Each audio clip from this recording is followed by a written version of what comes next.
Pradesh, Telangana, Karnataka, Assam, Chhattisgarh, Gujarat, Kerala, Maharashtra, Odisha, and Tamil Nadu. Now that the pest attack has been recorded in India, it is threatening the cultivation of chili in major chili producing areas. In the backdrop of the severe pressure exerted by black thrips on commercial cultivation of chili crops, it has become a great concern for the scientists as well as the farmers and the development officers. Hence, the present webinar on management of black thrips in chilies forms the need of the hour. To give a talk on the management of black thrips in chilies, we have with us an expert, Dr. R. Rahman sir, Dr. S.J. Rahman sir, who is the senior professor and university head of entomology, Department of Entomology, College of Agriculture, Professor Jaishankar, Telangana State Agriculture University, Rajendra Nagar, Hyderabad. So before I proceed on with the webinar, we have with us the Director of EI, Dr. M. Jagan Mohan Reddy, who is not in Hyderabad right now. He is on an assignment at Karnataka, but still he has logged online to meet you all and tell a few words about the webinar. Now I request Dr. M. Jagan Mohan Reddy to tell a few words about the webinar. Over to you, sir. Yeah, thank you, Dr. Preeti. Am I audible to you? Yeah, you are audible. Okay. So first, let me welcome all the participants for this webinar on control of black thrips in chili. All our EI faculty, and the students, even requested associating.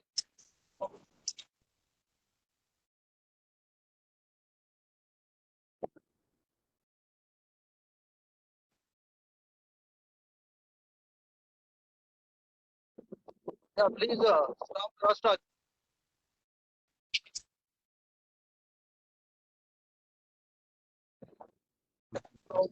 Hello.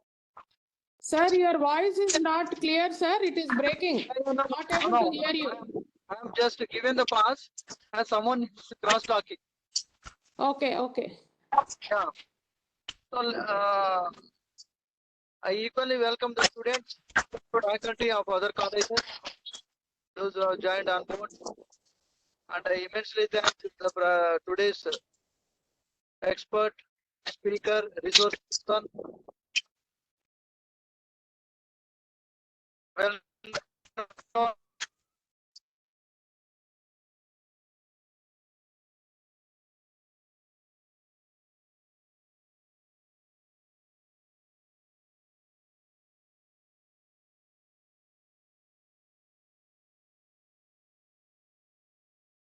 Sir, we lost connection with you.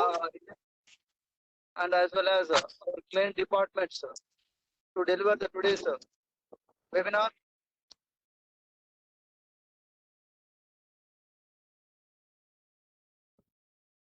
Essential crop, which requires lots of investment. Am I audible?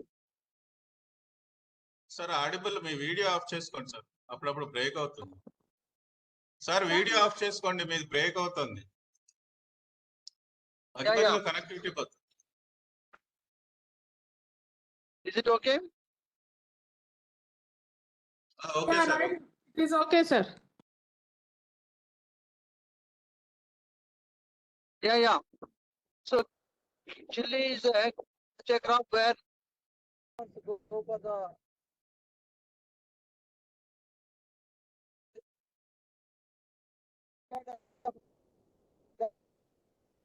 Sir, director, sir, switch off your video. Otherwise, we are not able to hear you. Definitely a big shock and reduce the entire crop as well as the season. Because any crop, any farmer who is growing the chili cannot concentrate on other enterprises, on other crops, because it is quite lot of attention, lot of investment. They don't. So that's why that is one point. Nowadays we are talking about the black thrips, which is creating a havoc and become a menace for the chili cultivating farmers. Probably if this same trend continues, I think the farmers cannot be so enthusiastic to take up the cultivation crop. So that is the intention. Requesting H. Rahman ji. Sir, not audible properly, sir. Complete complaint. farmers can take up the pest Excuse me, sir. management, within Sir, Sir. not audible properly, sir. black trip in this activity. Sir. So with this, I welcome all the participants for our today's Sir. Sir. speaker. Thank you very much. Over to you. Thank you, sir. Though your voice was not clearly audible, we appreciate your concern for joining us Hello? online from. Hello, sir, can you hear me? Hello? Please go ahead. Friends, can you all hear me? Yes, Clear madam. ఉంది, madam. Yeah. Yeah, Yes, I sir. thank our director. Yes, Yeah. Good that my voice is clear because Dr. Jagan Mohan Reddy is traveling and he is joining the webinar while he's traveling. That is the reason we have a lot of disturbance from his voice. But anyways, I thank him for his concern to join and speak to you all. Thank you, sir. Friends, now I would like to invite our Joint Director Extension, Sri Sanjay Kalikar, sir, who is joining us from New Delhi to give his brief message. If he's there online, I invite him. Dr. Sanjay Kalikar, are you there, sir?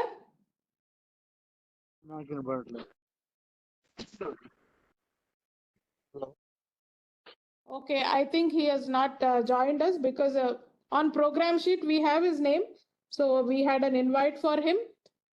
Now the actual essence of the webinar is going to start. Before I ask our speaker, Dr. S.J. Rahman, sir, to give his talk, I would like to say a few words about the expert today. Dr. S.J. Rahman is the Senior Professor and University Head of Entomology in the Professor Jayashankar Telangana State Agriculture University, Rajendra Nagar. Sir has a research experience of 30 years and 12 years of teaching experience. He has an excellent academic line with merit scholarship at UG level and EWLP scholar fellowship at PG and PhD levels. He has been handling externally funded projects as principal investigator in 4 projects and as co-principal investigator in 2 projects. He has more than 52 number of research publications and he has presented more than 70 conference papers in seminars and symposias. He has delivered more than 90 guest lectures with different audience and he has authored more than 7 books. He has a lot of awards to his accomplishments. A few of them are, he has been awarded the Meritorious Research Scientist Award in the year 2006 for outstanding research contributions in the field of biological control by His Excellency, Governor of Andhra Pradesh and Chancellor of Angrao. He has been honored for getting declared as Fellow of Society for Promotion of Agriculture by Vice Chancellor, University of Hyderabad for promoting eco-friendly agriculture among farming community. He has been also awarded as the State Best Research Scientist in the year 2012 under Ugadi Puraskaralu by Honorable Chief Minister of Andhra Pradesh for enabling uptake of biological control technologies among farming community of Andhra Pradesh. Another feather of award to his accomplishment is Distinguished Research Scientist Award and Medal in the year 2016, given by former Justice Sri Shanmugam for Venus Research Foundation, Chennai, for promoting biocontrol research in India. Another award by name State Intellectual Personality Award was given to him in 2017 by Telangana Medhavi Puraskaralu by the Honorable Chairman of Legislative Council Telangana for propagating eco-friendly pest and disease management approaches among the farming community of Telangana. And recently in the year 2019, he's been awarded as the Best Teacher Award by Lions Club International on Teachers' Day in 2019. His current areas of research are very much interesting. Some of them are bio-intensive pest management in major crops, evaluation of technologies involving BT in crop pest management, bioefficacy related research, and quantification of impact of microbial biopesticides and integrated pest management, impact of BT cotton hybrids on soil microbial profiles, and environmental risk assessment studies, and many more. These are just a few of these research areas. Coming to some official assignments Dr. S.J. Rahman is undertaking are, he is a member of Genetic Engineering Appraisal Committee, Ministry of Environment Forests and Climate Change, Government of India. He is a member of Field Inspection and Scientific Evaluation Committee, Government of India, New Delhi. He is a member of Review Committee on Genetic Manipulations, Department of Biotechnology, New Delhi. He is a member of High Level Expert Committee on Environmental Risk Management. He is a member of High Level Expert Committee on Management of Vector-Borne Diseases formed by ICMR, Government of India. He is also a member of Standing Committee on Event-Based Approval Committee formed by DBT, Government of India. He is a member of Academic Council of National Institute for Plant Health Management, Hyderabad. And he is a member of Academic Council of Professor Jayashankar, Telangana State Agriculture Universities. And many more associations sir has been associated. These are just a few of them. With such high-level expertise in entomology subject areas, Dr. S.J. Rahman is the most appropriate expert to throw light on management of black thrips in chilies. Sir, today we invite you for this webinar, which is being attended by development officers of different states like Andaman and Nicobar, Andhra Pradesh, Karnataka, Kerala, Maharashtra, Odisha, Rajasthan, Tamil Nadu, Telangana, Uttar Pradesh, and many other states. That is pan-India participation is there for this webinar, sir. So over to you, sir, to give us a talk on management of black thrips in chilies. Thank you. Thank you, Preeti, and good morning to everybody. At the outset, in fact, let me thank very profusely for the opportunity given by Director of Extension Education Institute, who is on the travel also, but he took pains to attend, Dr. Jagan Mohan Reddy Garu. And also I thank Dr. Chandrasekhar and Dr. Preeti for giving me this opportunity. In fact, it is an opportunity which is given wherein we'll be talking about a very, very important problem in the chili cultivation. And we all know that the commercial value of the chili. In fact, in your introduction also, you have told about the chili crop and its importance.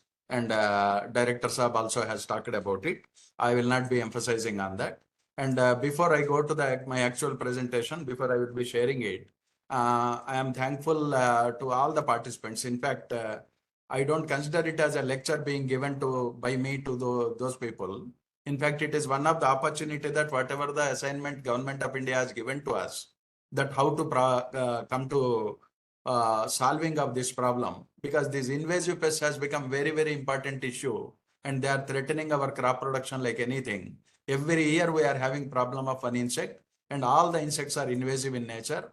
All the insects which are already knowing and already which are native to our country, we have the package of practices developed by the several of the institutes, ISAR institutes and SIUs. But the issue is that whenever a new invasive pest comes, we all know, we are all learned people, we all know the basic principles of the science. Once it comes to a new area, it will not be having its own natural control mechanisms in the name of biotic stress like parasites and predators. So will be, in fact, the first 2-3 years, managing that pest will be real challenge. And unfortunately, I should say, or fortunately, I should say, I don't know.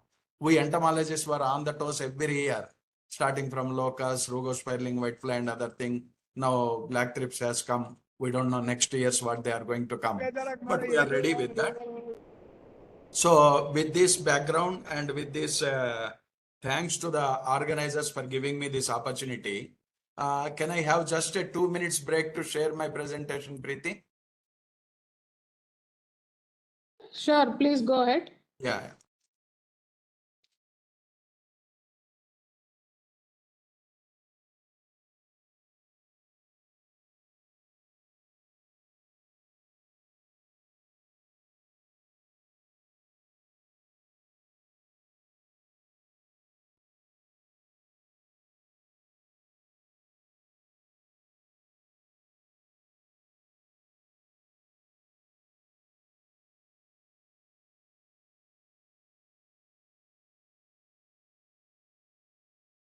Preeti, can you confirm whether participants are able to see the screen? Sir, it has not yet come onto the screen, sir. It is saying you are trying to share the content, but we are not able to see it. Okay. For me, it's on the screen.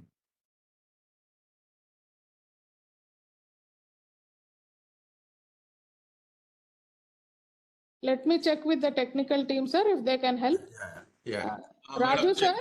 చూద్దాం madam కొంచెం చూసి రాకపోతే Okay. లేకపోతే దాంట్లో పెట్టండి without slide show. Sir అది entire screen తీసుకున్నారా sir sharing అప్పుడు? షేరింగ్ లో enter screen I put it in slide show. కాదు సార్, స్క్రీన్ షేర్ చేయండి. Screen share okay. క్లోజ్ చేయండి సార్ ఇది ఒకసారి. షేరింగ్ స్టాప్ చేయండి. Yeah stop sharing.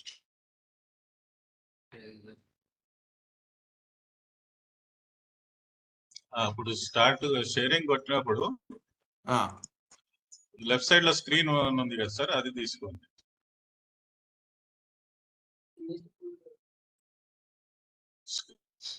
స్క్రీన్ అని వస్తుంది. స్క్రీన్ తీసుకుని షేర్ కొట్టండి. స్క్రీన్ తీసుకుని షేర్ కొట్టండి.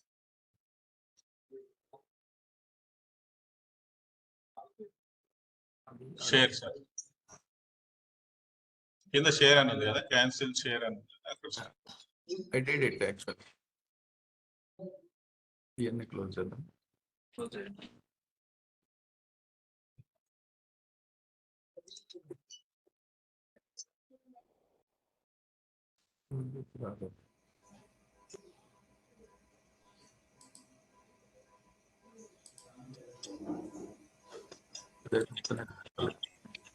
ఓపెన్ పెట్టి కరెక్టే చేస్తుంది.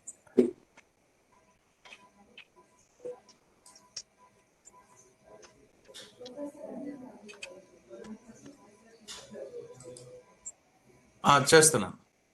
ఉంటే కనుక file share sir, share file size ఎక్కువ ఉంటే optimise for text. Okay. Did it come?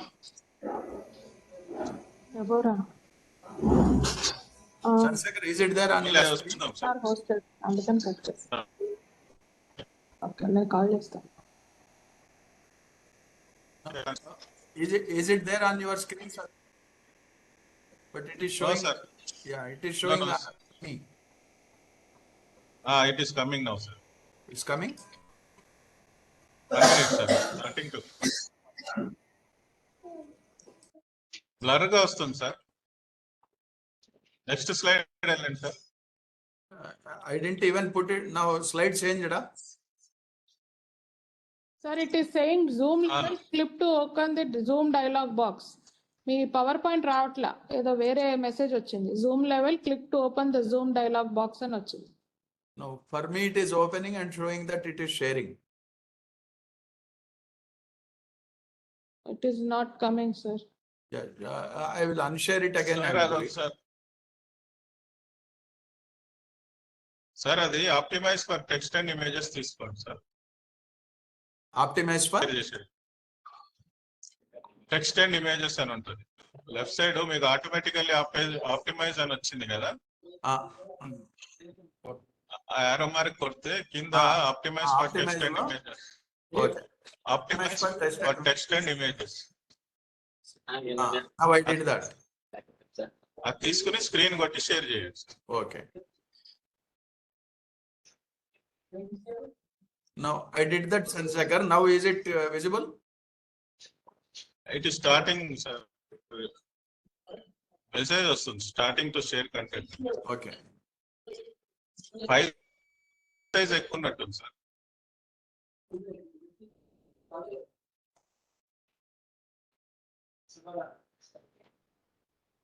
Optimize text and ఇది చేశాను. It is visible again on my screen. అదే సార్, ఇంకా హియర్ మెసేజ్ ఇస్ కమింగ్ ఈ స్టార్టింగ్ టు షేర్ కంటెంట్ అని వస్తుంది. రావట్లేదు. Then what should I do? మాకు send mail sir, will share from. I'll send a mail. You can this share. PPT. Okay, I will do that. Gmail పంపించండి. EHOT. Then can you give me 5 minutes time? I will send a mail and will be back to you. Okay, sir. Friends, please stop cross talking. You are disturbing the platform. I can hear somebody talking. Please stop cross talking or mute yourself. Somebody has unmuted. Request all the participants to kindly mute and stay online because we have a small disturbance. Our expert is not able to share his screen from his side. So we are going to share it from our side. It will take 5 minutes, not more than 5 minutes. So I request all of you to please unmute yourself and stay online.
Participants and whatever the things we did, and in fact I am happy to tell that the experience which we had during the initial year, that is 2021, and right now whatever the packages which we are having, which we are trying, I should say again, for keeping the populations of the black thrips below the damaging levels or below the economic threshold levels and other thing, the situation is comparatively better than the earlier years, especially during the year of its maximum flare-up, that is 2020-21.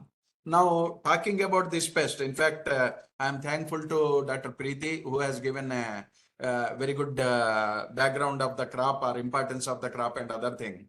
Now, let me add some of the points with regard to the crop also, because most of the things what happens is that in case of plant protection, it is unlike plant production and plant improvement, like breeding and agronomy departments. In plant production, definitely we will be talking about that particular pest and other thing. If the crop is more important, if the crop is of more economic value, if the crop is more of commercial value, definitely we will be having, we have to be very careful. The reason, because the amount of the loss per unit, it will be more. So just to add some of the things related to the chili crop, which are not exclusively scientific, but definitely they will be having a lot of bearing on the development of the management practices or modules with regard to the pest complex in general and with regard to the black thrips like invasive pests in particular.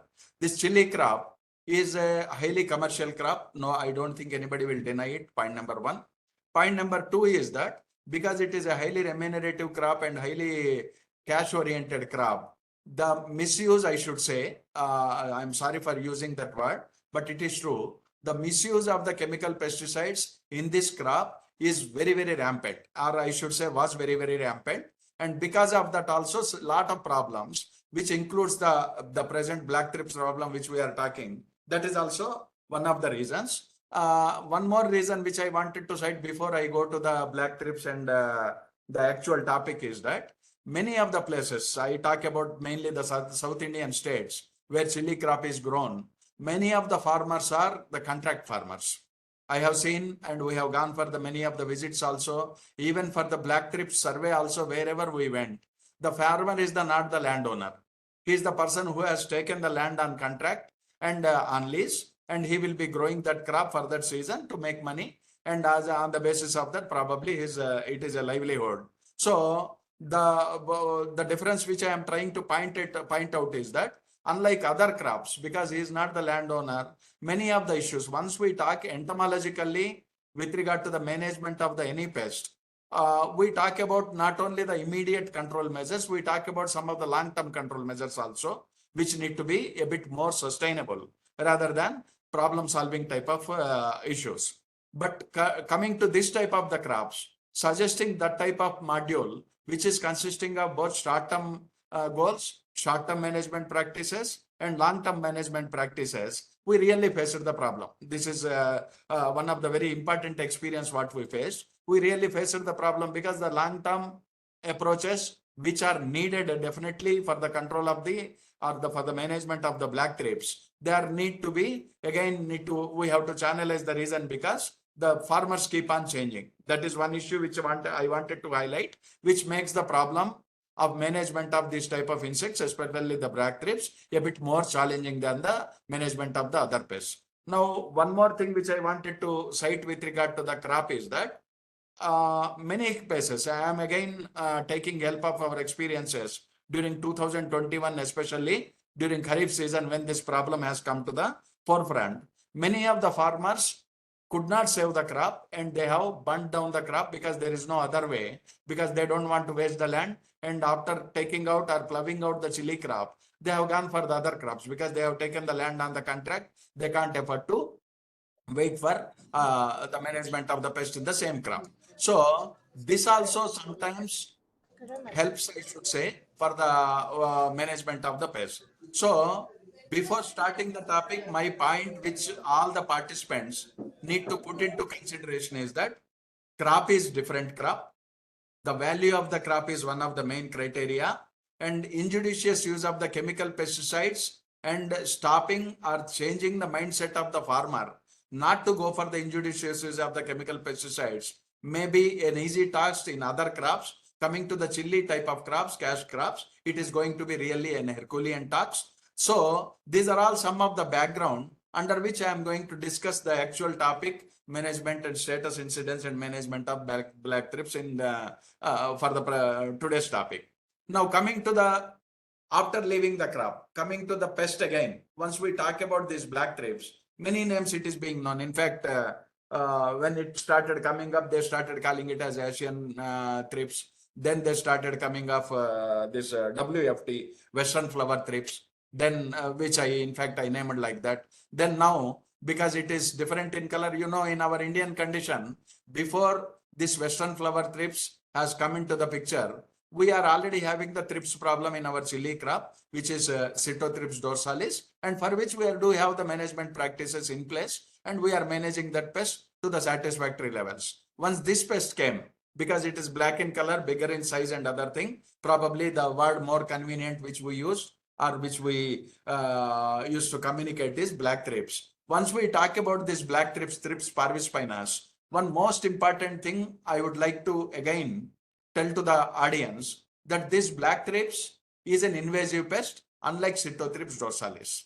So because it is an invasive pest, naturally, as I told in the beginning, it will be coming to the area which is new. But again, talking about these invasive pests, many examples are there where the invasive pests caused havoc in the initial years of their entry into the country. But after some time, after getting acclimatized to the agroecological conditions here, they also mellowed down. And by that time, some of the natural enemies, which happen to be the natural enemies of other related insects, they also started showing impact on the natural control of the pest, invasive pest. So after 2-3 years of the gap, as a general statement which I can make is that the damage levels do come down. And also by that time, we will be already having information from the countries where they have successfully controlled, where this pest is already existing and other thing, because of that implementation of some of the successful management practices which can be conveniently correlated in our country also. So these 3 points, invasive pest becoming a local pest, then start slowly developing the local natural enemies, and also by that time the package of practices which are comparatively tested package of practices applying, it will be happening. And in case of the black thrips also, that is happening, even though we are more at it. Now, and after this particular issue, one more thing which I wanted to tell is that many of you might be entomologists. You know that thrips is more worried not as a thrip but as a vector.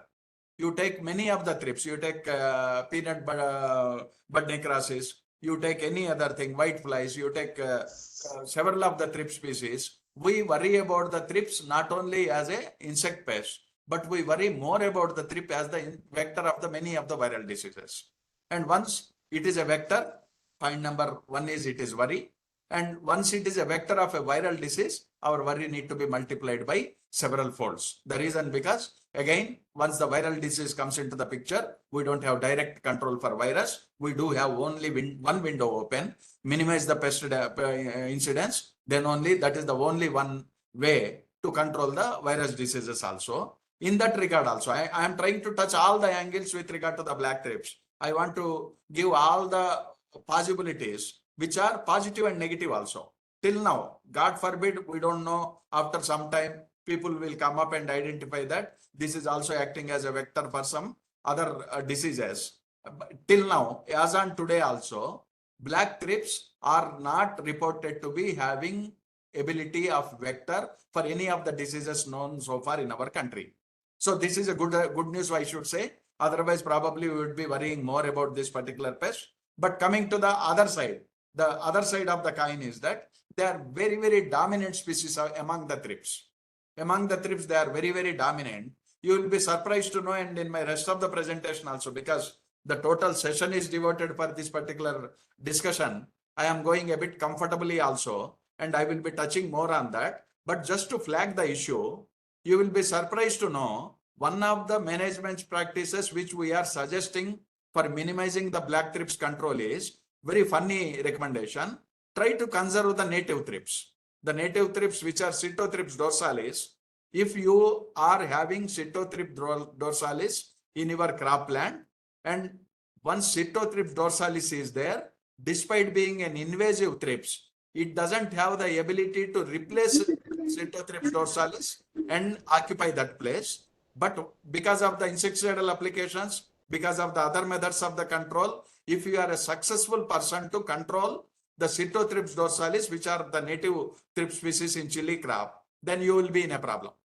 The gap or the lacuna or the vacuum which is created after the successful control of the Sitothrips dorsalis is very conveniently, comfortably, happily occupied by the black thrips. And our observations during last these 2-3 years has very clearly seen that wherever Sitothrips dorsalis populations are reduced, replaced, the replacement theory by the black thrips, wherever earlier the Sitothrips dorsalis was there, it was quite evident and has been proven. That point I want to make. Now the second point, which is a related point with regard to this replacement, the problem is that the problems are more than one. Number one, for Sitothrips dorsalis, we do have the effective package to control whenever we want to control. For black thrips, we don't have as on today. Number two is that the damage levels of the Sitothrips dorsalis, even in those cases when we were unsuccessful to control, then also the Sitothrips dorsalis mainly affects the vegetative part of the crop, mainly leaves, mainly the twigs, the fresh twigs and other things. But once you come to the, which we will be discussing in the next slides also, once it comes to the black thrips, it is having more impact in terms of damage in case of the flowers. That means on the reproductive parts. That is the reason why I kept the same name, Western flower thrips. The reason because they are not the thrips, they are in fact the flower thrips. So a thrip which is more evident, more incidence is there on the vegetative part of a plant, a thrip which is having more incidence on the reproductive part of the plant, you are definitely, without ambiguity, you can tell that the damage will be more in case of the second one. The reason because ultimately the fruit yield is going to get affected. And one more bad news attached to this is that despite being there in the vegetative parts, despite being there, majority of them, as you are seeing in the photo also, in the flowers, and it will be causing damage to the parts also and fruits also. the scarring damage on the fruits, which is very unlikely in case of the Thrips dorsalis, is also there. So by concluding all these three disadvantages which we have, we see that, yeah, in fact, yeah, some disturbance am I getting? Yeah. So we see that I don't say, and as an entomologist, I should not say that please do not control Thrips dorsalis. But while controlling the native populations of the Thrips dorsalis Thrips species in our chili plant, in the light of the black thrips incidence, replacing that, we need to be more calculative, more cautious, more time bound. This is the second point which I wanted to make. Now coming to the other issues, can you go to the next slide? This one. I will skip some of the slides for which already we had a discussion with regard to the importance of the crop. If I am permitted, can I go to the next slide, Sansaka?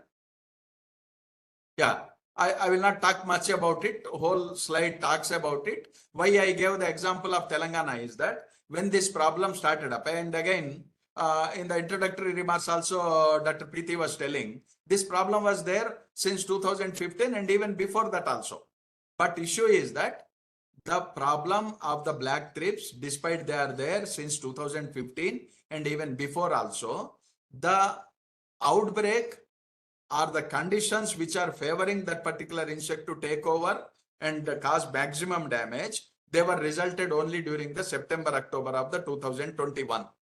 And our survey reports, wherever we went, very clearly has shown that even during the year 2021 also, before taking up the chili crop for the season of 2021-22 Kharif crop, that means after June of 2021, our records say very clearly, once we went back to the records, once we see the general survey reports and other things, we have very clearly seen that it is there in the chili crop of the earlier seasons, even during the January, February months of the 2021 year also.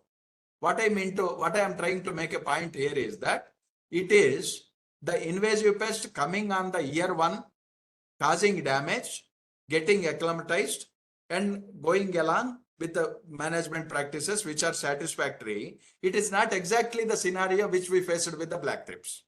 Black thrips, we faced a bit typical scenario. Invasive thrips has come long back, 2015, 2021 early also. But their abrupt increase has started because of many reasons. One reason we already talked, indiscriminate use of chemical pesticides. Other reason, unseasonal rains. Other reason, we do have the very big changes in the some of the biodiversity data also. So these are the points during this presentation, during this session, I will be highlighting and I will be inviting a lot of discussion from you people also, that these are the issues wherein we have got the experience. These are the issues or the points which we consider that these are responsible for the flare-up of the black thrips. And on the basis of that, we have developed the management practices or the module for management practices and how far we are getting success. And all these things I will be discussing. So in fact, I took the advantage of this slide telling about that chili is an important crop. Chili is having a lot of area under that, and chili is a crop which will be earning lot of acre. Next one. I will not go into the detail. You can correlate with your own states also. I don't think any chili growing person from chili growing state will deny that it is not an important crop for them. Next one. Now, I will specify. I can take it as a model for other areas also where this problem comes and other things. In case of Telangana, during the year when the reports came that the farmers are suffering heavily with black thrips, they are unable to control it. They are in fact almost at the verge of plowing down the crop and going for the next crop. At that time, Government of India has facilitated to go for surveys and other things. The people from Directorate of Plant Protection and Quarantine also came, and the people from the local agriculture universities also joined hands with them. And one more institute, which is National Institute for National Bureau for the Agricultural Insect Resources, probably our parent institute. They also, in fact, one of their member is also there in the team. So what I am trying to tell here is that we went to those areas where the problem was maximum. In case of our Telangana, maybe the people from Telangana and Andhra Pradesh may be well versed with these places, and people from other parts of the country, just to make the geographical identification of these areas. These are the areas where the chili is grown very traditionally. My point is that chili is going very traditionally means they are the continuous belts of the chili crop without any such things like crop rotation, without any such things like green manuring, without any such things like improving the soil and other thing, so that you will be having sustainability in chili production and other thing. As I told you, I don't know whether I am diplomatic or not.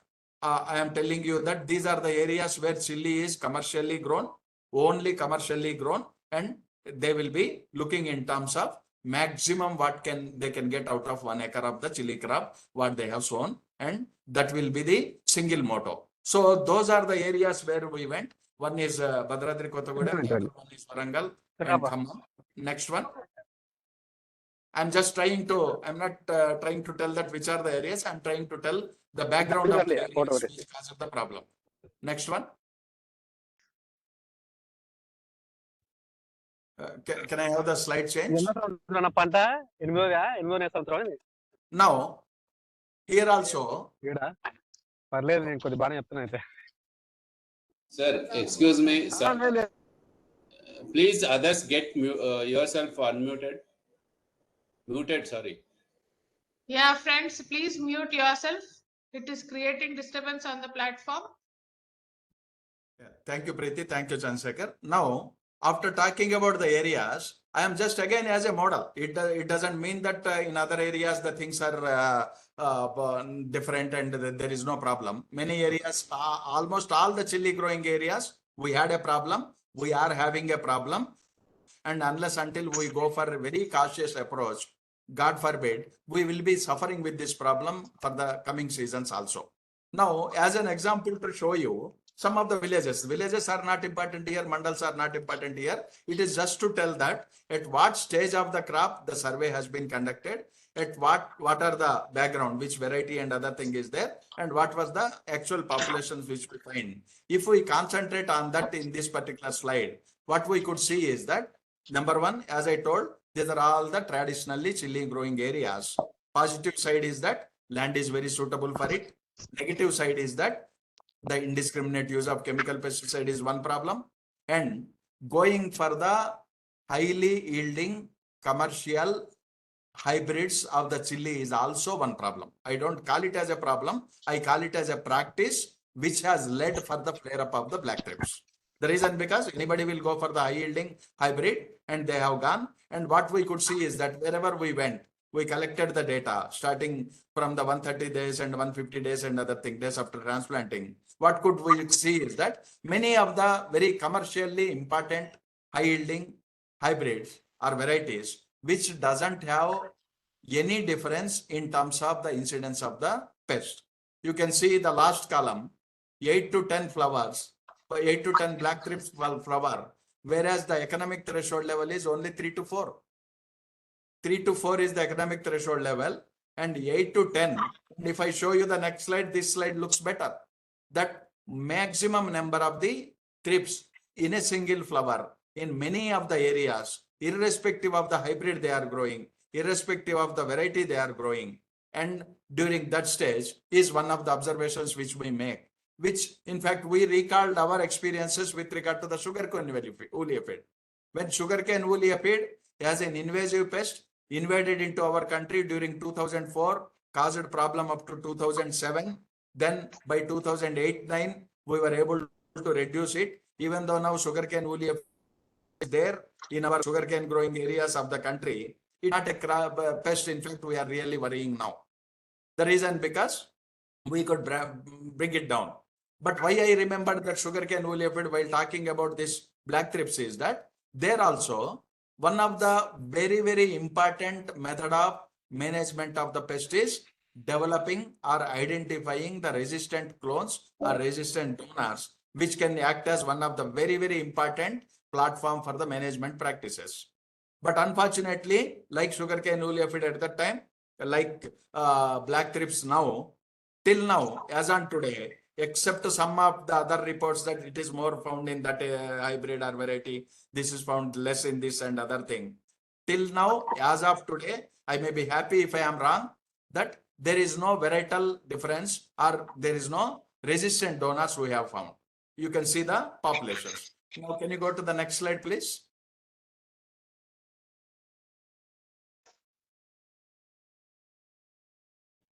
Can I have the slide finished?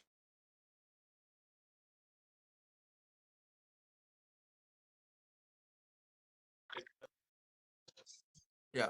So, I want can slide be changed? ఇది వద్దా sir western flower thrips అని వస్తుందా? Yeah. మీకు కొంచెం delay వస్తుంది sir, నేను change చేసింది. No problem. You take your time. What I am going to show in the next slide, again, some of the other areas. Yeah. Some of the other areas where you will find that, I think that slide skipped, doesn't matter. In that area, in that slide, the number of the thrips per flower, which I have shown in the earlier one from 8 to 10 or 8 to 15, it was from 15 to 20 also. 15 to 20 thrips in a single flower.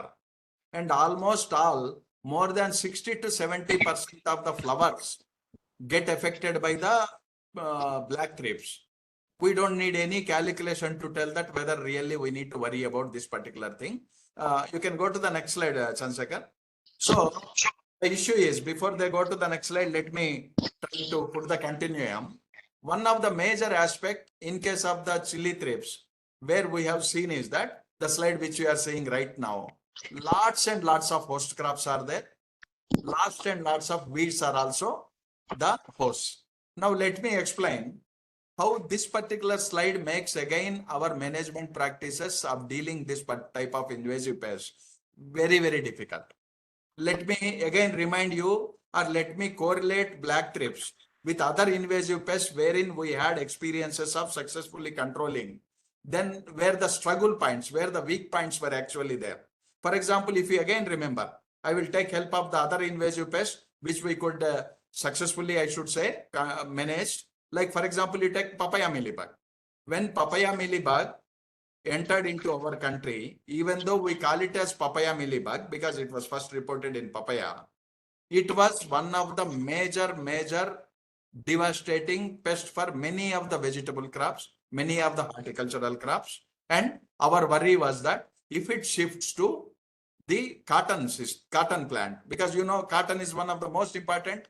Chili may be having limited area. Cotton is a crop where it is a commercial crop, it is export oriented crop, and cotton farmers are otherwise also, you know the stories. So, and in cotton, we already have the mealybug populations. Mealybug Phenococcus solenopsis was there, Mechanicoccus hirsutus was there, several other mealybugs were also there. Our worry at that time, when papaya mealybug got introduced, Paracoccus marginatus, we were worried not because it is a vegetable pest, not because it is a other horticulture crop pest, but it is because in the host range, it is a cotton pest also. But I want to remind you here, while invasive pests are getting introduced to our country, many times we will be taking help of these type of slides on the basis of the experiences of the countries where this pest is already there, what is its host range and other thing. But once it comes to our country, we cannot guarantee. It can be both positive side and negative side. Positive side is that all the hosts which you know are the hosts for that pest in the other country need not to be host in your country. Because it is not only the climate that matters for the pest to build up in a particular crop, it is the microclimate of the crop. It is the microclimate of the canopy of the plant which will allow the invasive pest whether to grow successfully or not. So many of the invasive pests, I can give you very good examples for that. Papaya mealybug, cotton we worried, but it was not a major problem in cotton. So far it was there in our country as an important pest. Take the recent example, not very recent, but the recent example like fall armyworm in maize. When fall armyworm in maize came to our country in the year 2018, we were definitely worried because it is one of the major pests of maize crop. But we were more worried because the host range says more than 84 crops. And out of the 84 crops, one of the very, very important host crop of fall armyworm was rice crop. And India, rice crop, they go with synonymous. So if the fall armyworm shift to the all the 64 or 84 host crops and that too rice crop, it is going to be really worry. But our results, our experiences since 2018 Kharif to 2023 Kharif as on today, except maize crop, we don't remember fall armyworm for any other crop. Only ragi and jowar, where the incidence is seen. Rest all the crops, despite being there in the top of the host crops of fall armyworm, they are not affecting in our country. The reason because invasive pest, its host range, we need to have a knowledge, but at the same time, we need to see in our local condition whether that host is going to be a real good host or a bad host, or maybe a better host than the country from where it came. So these are all the issues which need to be considered. But now coming to our point of discussion, that is black thrips. These are some of the host crops we have seen other than chili crop. Drumstick is this one, chickpea, pigeon pea. Now, once we talk about the cultivated crops, again, the angle which I need to highlight here is that if host range of invasive pest is less, good news. If it is more, still we have to see then that how many of them are cultivated crops. If they are cultivated, then the next thing what we need to see is that how many of the weeds and unattended crops are also the host of this thing. If you are having an invasive pest where many of the weeds or unattended plant species are the hosts of that particular pest, definitely you need to worry more. The reason because if the alternate host is in a cultivated crop, we can recommend our package of practices for that pest in that crop also, there is no problem. But if alternate host is a weed plant, a uncultivated plant, then all these things, we are not going to have any management practices and we don't have the control that we can control it. We need to have a lot of community approach. We need to have a lot of collaborations with other departments, which practically maybe sometimes may not be possible. So all these points which I am making to justify this slide with regard to the black thrips to you is that other than the cultivated crops like drumstick, chickpea, pigeon pea, Parthenium is a pest, Prosopis is a pest, host crop, Lantana is a host crop, Wild Solanum is a host crop. And these are all the weeds which we are having extensively in agriculture lands and are near our agriculture lands. So this is again one of the very, very important consideration we need to have and we had while developing the management practices. Next one, please. So before it changes, let me continue. So the management of the pest definitely depends upon, and one more example also what we can do is that the biology of the insect, because everything is new to us. The guest is new. We don't know what are his food preferences. We don't know what are his quantum preferences. We don't know what are the conditions wherein they can be acclimatized. So all these things become very, very important. Now, our strategy, our government of India's strategy was that if an invasive pest comes, first we need to see, or we need to identify very rightly, very correctly, very cautiously, what are the reasons for the outbreak. If we are successful in that particular step, even though it is not the management step, that is more important for developing a successful management practices. That is the reason why I try to put down some of the issues which are definitely, yes, the reasons for the outbreak. One is the invasive nature of the pest. Invasive nature of the pest. See, many of them are invasive pests. You call any one invasive pest. Starting, not now, starting from when we were not there also, Aeschyria purchasei was an invasive pest. Many of them are there. Once we look into our background, maybe correlating with our generations and other things, if we go back, before black thrips, we had a problem of rugospiraling whitefly in coconut, in oil palm, and many of the orchard crops and ornamental crops. Whether it is invasive or not, yes, it is invasive. Whether it is non-local to our country, yes, it was non-local to our country. Then before rugospiraling whitefly you go, we had a very important problem of locust entering into our country in the year 2020. You know the bad experiences what we had, and instead of returning or taking U-turn from Rajasthan and Gujarat, the traditional area of the migration of the locust, it has entered up to the Wardha of Maharashtra. That means almost half of the country it has invaded and went back. So that was the problem. And before locust, if you see, we had a problem of this fall armyworm. We suffered with fall armyworm like anything, 2018 to 2019. And before that, you go, I already talked about the papaya mealybug. Before that, if I go, rugosperling, sugarcane woolly aphid. Likewise, the list is endless. But the issue which I wanted to make with regard to the invasive nature of the black thrip, by remembering the other invasive species, which we are thinking that we successfully trying to manage them, that invasive nature need to be studied very carefully, and the invasive nature of the insect also must be considered while planning for the management practices. I already told you with regard to the first bullet which I am talking, Cytothrips dorsalis is there, the dominance of the black thrips will be less.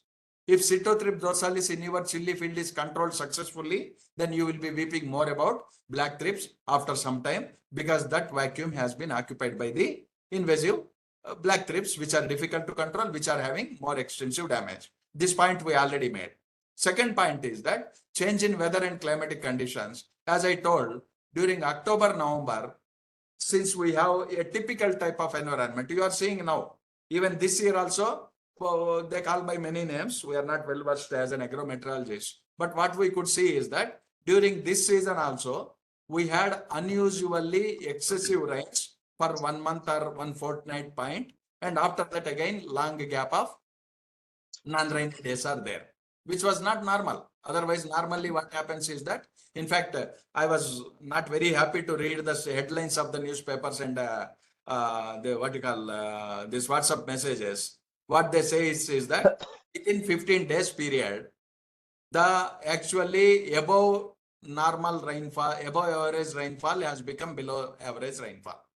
Whatever we had, then it came to normal, then it became, and again it has come under the deficit rainfall now.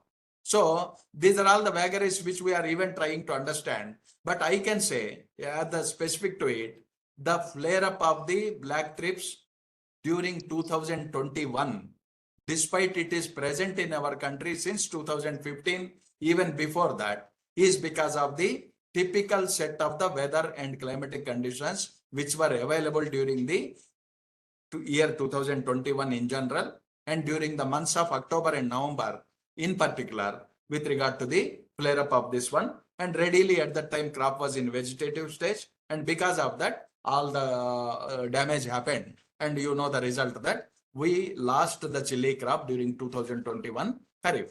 Now, next bullet which I want to highlight is that excessive northeast monsoon rains favor the establishment, and most importantly, as an entomologist I am talking now, entry of the insect pest is one issue. After entry, again yes or no are there. Yes or no means whether it is successfully establishing or not establishing. Now let me give you example for those invasive pests which entered into our country but could not establish the way they established in other countries. We also do have the examples. We also have sometimes good news. The good news, for example, if you remember, during 3-4 years back or 5 years back, 6 years back, we had a problem of tomato pinworm, Tuta absoluta. Tuta absoluta, when it was entered into the country, when the first reports were given, none other than the plant protection advisor, Government of India, was the most worried person. The reason, because the type of the damage it caused in the countries where it is one of the very, very important pests, made him to have sleepless nights.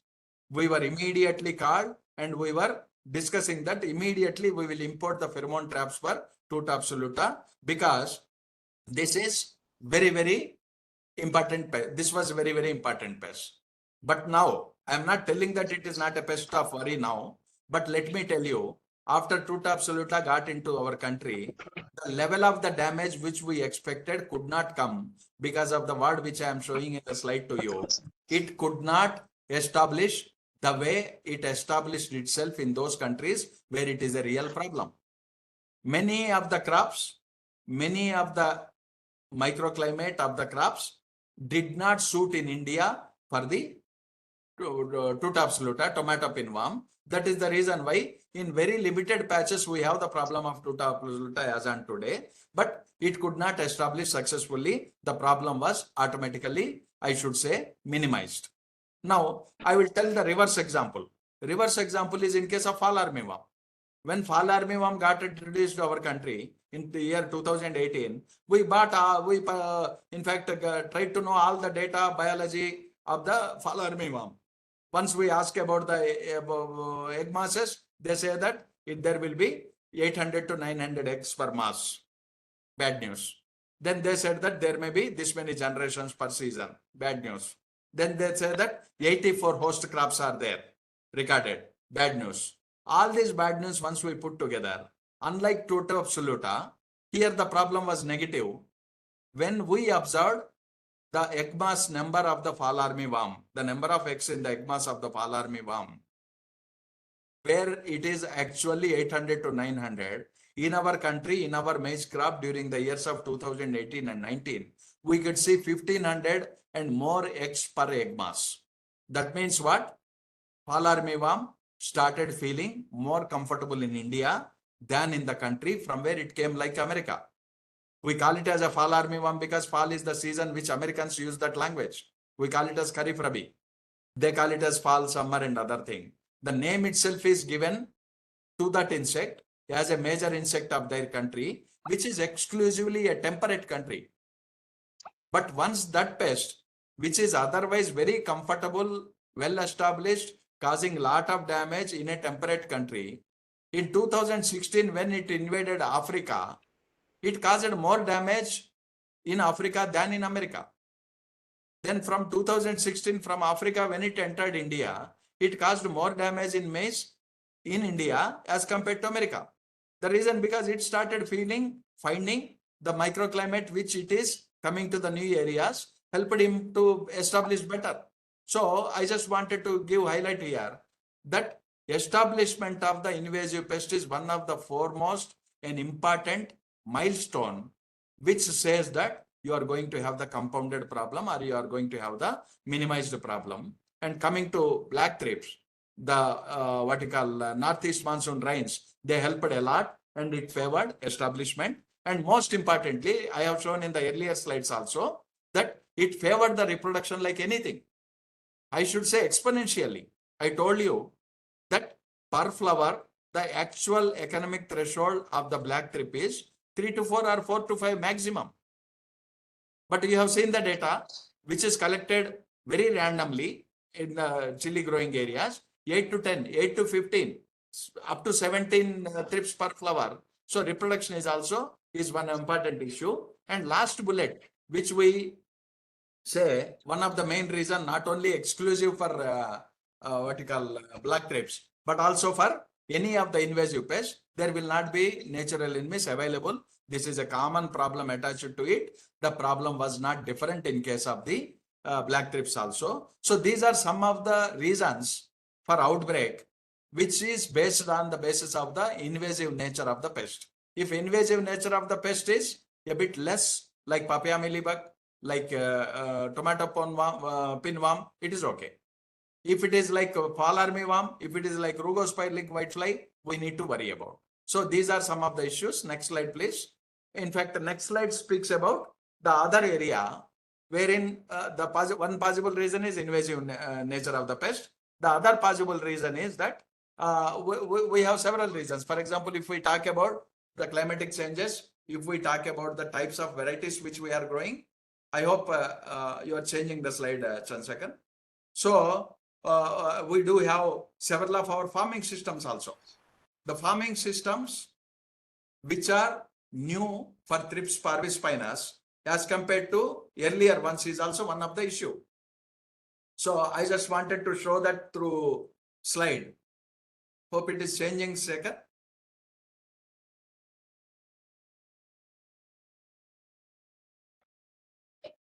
Yeah. The possible reasons for outbreak and Yeah, it changed. Now the other reason which we discussed is excessive use of chemical pesticides. I don't think anybody is having doubt about it. and I already gave a lot of information that chili type of the crop, stopping the excessive use of chemical pesticides, not an easy task under Indian conditions. We all know we are a democratic country. We are not like other countries where a rule is made and rule will be violently followed. We do have our own considerations. So this problem, but because of the implementation issues, we cannot give less importance to the reason. One of the major reason after the invasive nature of the insect, the flare up of the black thrips is because of the chemical pesticides. As I told, it removed and killed the beneficial fauna and natural enemies of chili fields. That is common even if the black thrip is not there. Then I was very moderate to put that number. 25 to 30 pesticides are sprayed in a single season. Many of you are from the chili growing areas, or many of you are from the areas where the farmers will be resorting to the chemical pesticides. And you know the reason. We can, in fact, it is a scientific discussion. So I should not be very diplomatic. And how successful we are in managing the insecticides which are having label claim to be sprayed in a given crop are being followed or not in our country is everybody's guess.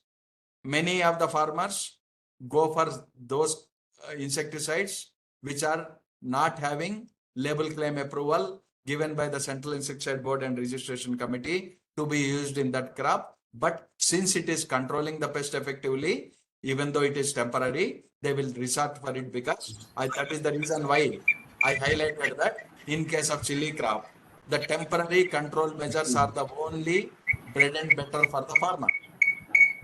The reason because next year, whether he is going to take crop in that field or not. So under that particular situation also, the maximum number of spraying is one reason. And third one, removal of the minor pest. Since there is no competitor for food and shelter, the black thrip increases. Here, let me put it in a lighter vein and tell, unlike other invasive pests, which are having the dominant character of replacing the existing pest and taking its place, the black thrips, in a funny way I am telling, it is a very dignified invader. It will wait for the place to be created. Once the place is created, then it will get established, it will reproduce, and it will cause problem to you. Many of our experiences has shown that wherever the farmers, again, having the other pest problems, the incidence of the black thrips was found to be less in those fields as compared to the areas where there are no pests in other this one in the crop because of the successful management, or maybe because of the excessive use of the chemical pesticides. As a result, the total platform without any person occupying that, the black thrips has made their area there, and that has caused one of the abrupt increase in the populations of the black thrips. Now, just to tell you, or just to supplement or just to support my argument, the one area like Shivapuram village in case of the Krishna district in Andhra Pradesh, where we find is that is, you know, nowadays organic craze is there and many people are following organic and other thing. Incidentally, in one village, the chili crop is being grown by not going for chemical pesticides, and as a rule, they were going for biopesticides and other thing. And that is the area, incidentally, I should say, that least incidence of the black thrips were found. Now, I will correlate the last bullet with the all other bullets which I have shown. Why least incidence is there? Not only because they did not use chemical pesticides, but because chemical pesticides are not used, totally other populations are not eradicated.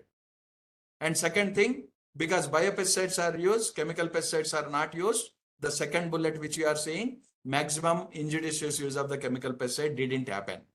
And because it doesn't happen, the first bullet what you have seen, the abrupt killing of the natural enemies was not there.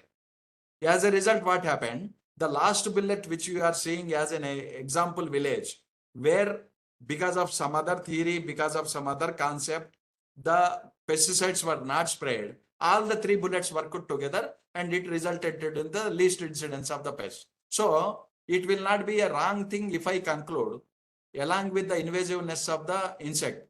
Sekhar, you can go to the next slide. So along with the invasive nature of the insect, I can say that the extensive use of the chemical pesticides in different ways helped the black thrips to take the stage, occupy the stage, and show its all activity, efficacy, and as a result, in fact, we had a problem with this particular thing. And the next possible reason, which we tried to see that what will be the possible reason is that even though we call it as a slight change can be given, Sekhar. So what I am trying to tell here is that even though we call it as a chili, as a kharif crop or rabi crop and other thing, unlike rice, unlike maize, unlike cotton, the crops like chili, crops like tomato, crop like many of the other vegetables, we grow without any sowing windows very strictly followed. Let me again clarify on that issue. Like for example, if I am a cotton farmer, today is 18th of August. If I am delayed in sowing because of any reason, now for this season, I am not going to be cotton farmer because the most optimum sowing window for sowing of cotton in southern India is between June to July. Maximum it is up to August first week. After that, we have given the cutoff date is there. Even if you grow the cotton, it will not come up to the mark and other thing. Rice crop, same thing. You take many of the field crops, same thing. But coming to the vegetable crops, coming to the crops like chili, tomato and other thing, despite sowing windows are given, despite seasons are specified, what we could see is that at every area, even in the small areas also, we could find all different stages of the crop readily available for the pest to successfully complete its life cycle. Now I am trying to mix agronomy, plant physiology into entomology. Why? Because if we talk about pink bollworm in cotton, if you successfully terminate the crop 31st December of that year, next year pink bollworm you are going to get it less. The reason because again next June you will go for the cotton crop. As a result, pink bollworm die pass will be ending and you will be having less problem of pink bollworm. But once it coming to the crop like chili, coming to the pest like this one, all stages are available. And I am not telling it in hypothetically. During our survey, we have seen in many areas, all the stages are available. Somebody is sowing, somebody is transplanting, somebody is having it in a vegetative stage, somebody is having it in a flowering stage, somebody is having already in a pod formation stage, and somebody is already harvesting. So for any pest, it is need not to be only the invasive pest. For any pest, if we are having that type of continuous availability of the available plant material in vulnerable conditions, the pest buildup is going to be very, very high. Very, very high. The reason because all the practices, some of you are plant protection people, entomology, you might be knowing our recommendations. Many of the recommendations talk about that you can control a pest by preponing the sowing date. Many of the recommendations will talk that you can control the pest by postponing or delaying the sowing. But that word will not apply here. And that word is not applying here is the worry. The reason because across the areas, local areas, you will find all the crops, continuous availability is there, food is there, shelter is there, and thrips continues to grow. This is again one of the major reasons which we found, on the basis of which we are trying to, you can go to the next slide, Sekhar. We are trying to educate the farmers through the extension agencies and other things. Even though it is not an easy task, please try to say that the sowing window will be followed by the farmers so that the vulnerable stage of the crop of the pest for the pest will not be available continuously, and that is again considered as one of the very, very important factor for the flare up of the pest. Next one. Now coming to the other reasons for which probably we are trying to see that these are all the practices wherein we are trying to see is that now by keeping all these things, now let me tell you, by keeping all these things, now we know the pest, we know how bad it is, we know its biology, we know its abilities to damage, we know its advantages also, that it will be having this type of demerits also for its survival and other thing. then the package of practices developed. I will be sharing, in fact, the document which is finally come from the Department of Plant Protection and Quarantine for the chili pest management to organizers. They can, in fact, pass it on to all the participants and other thing.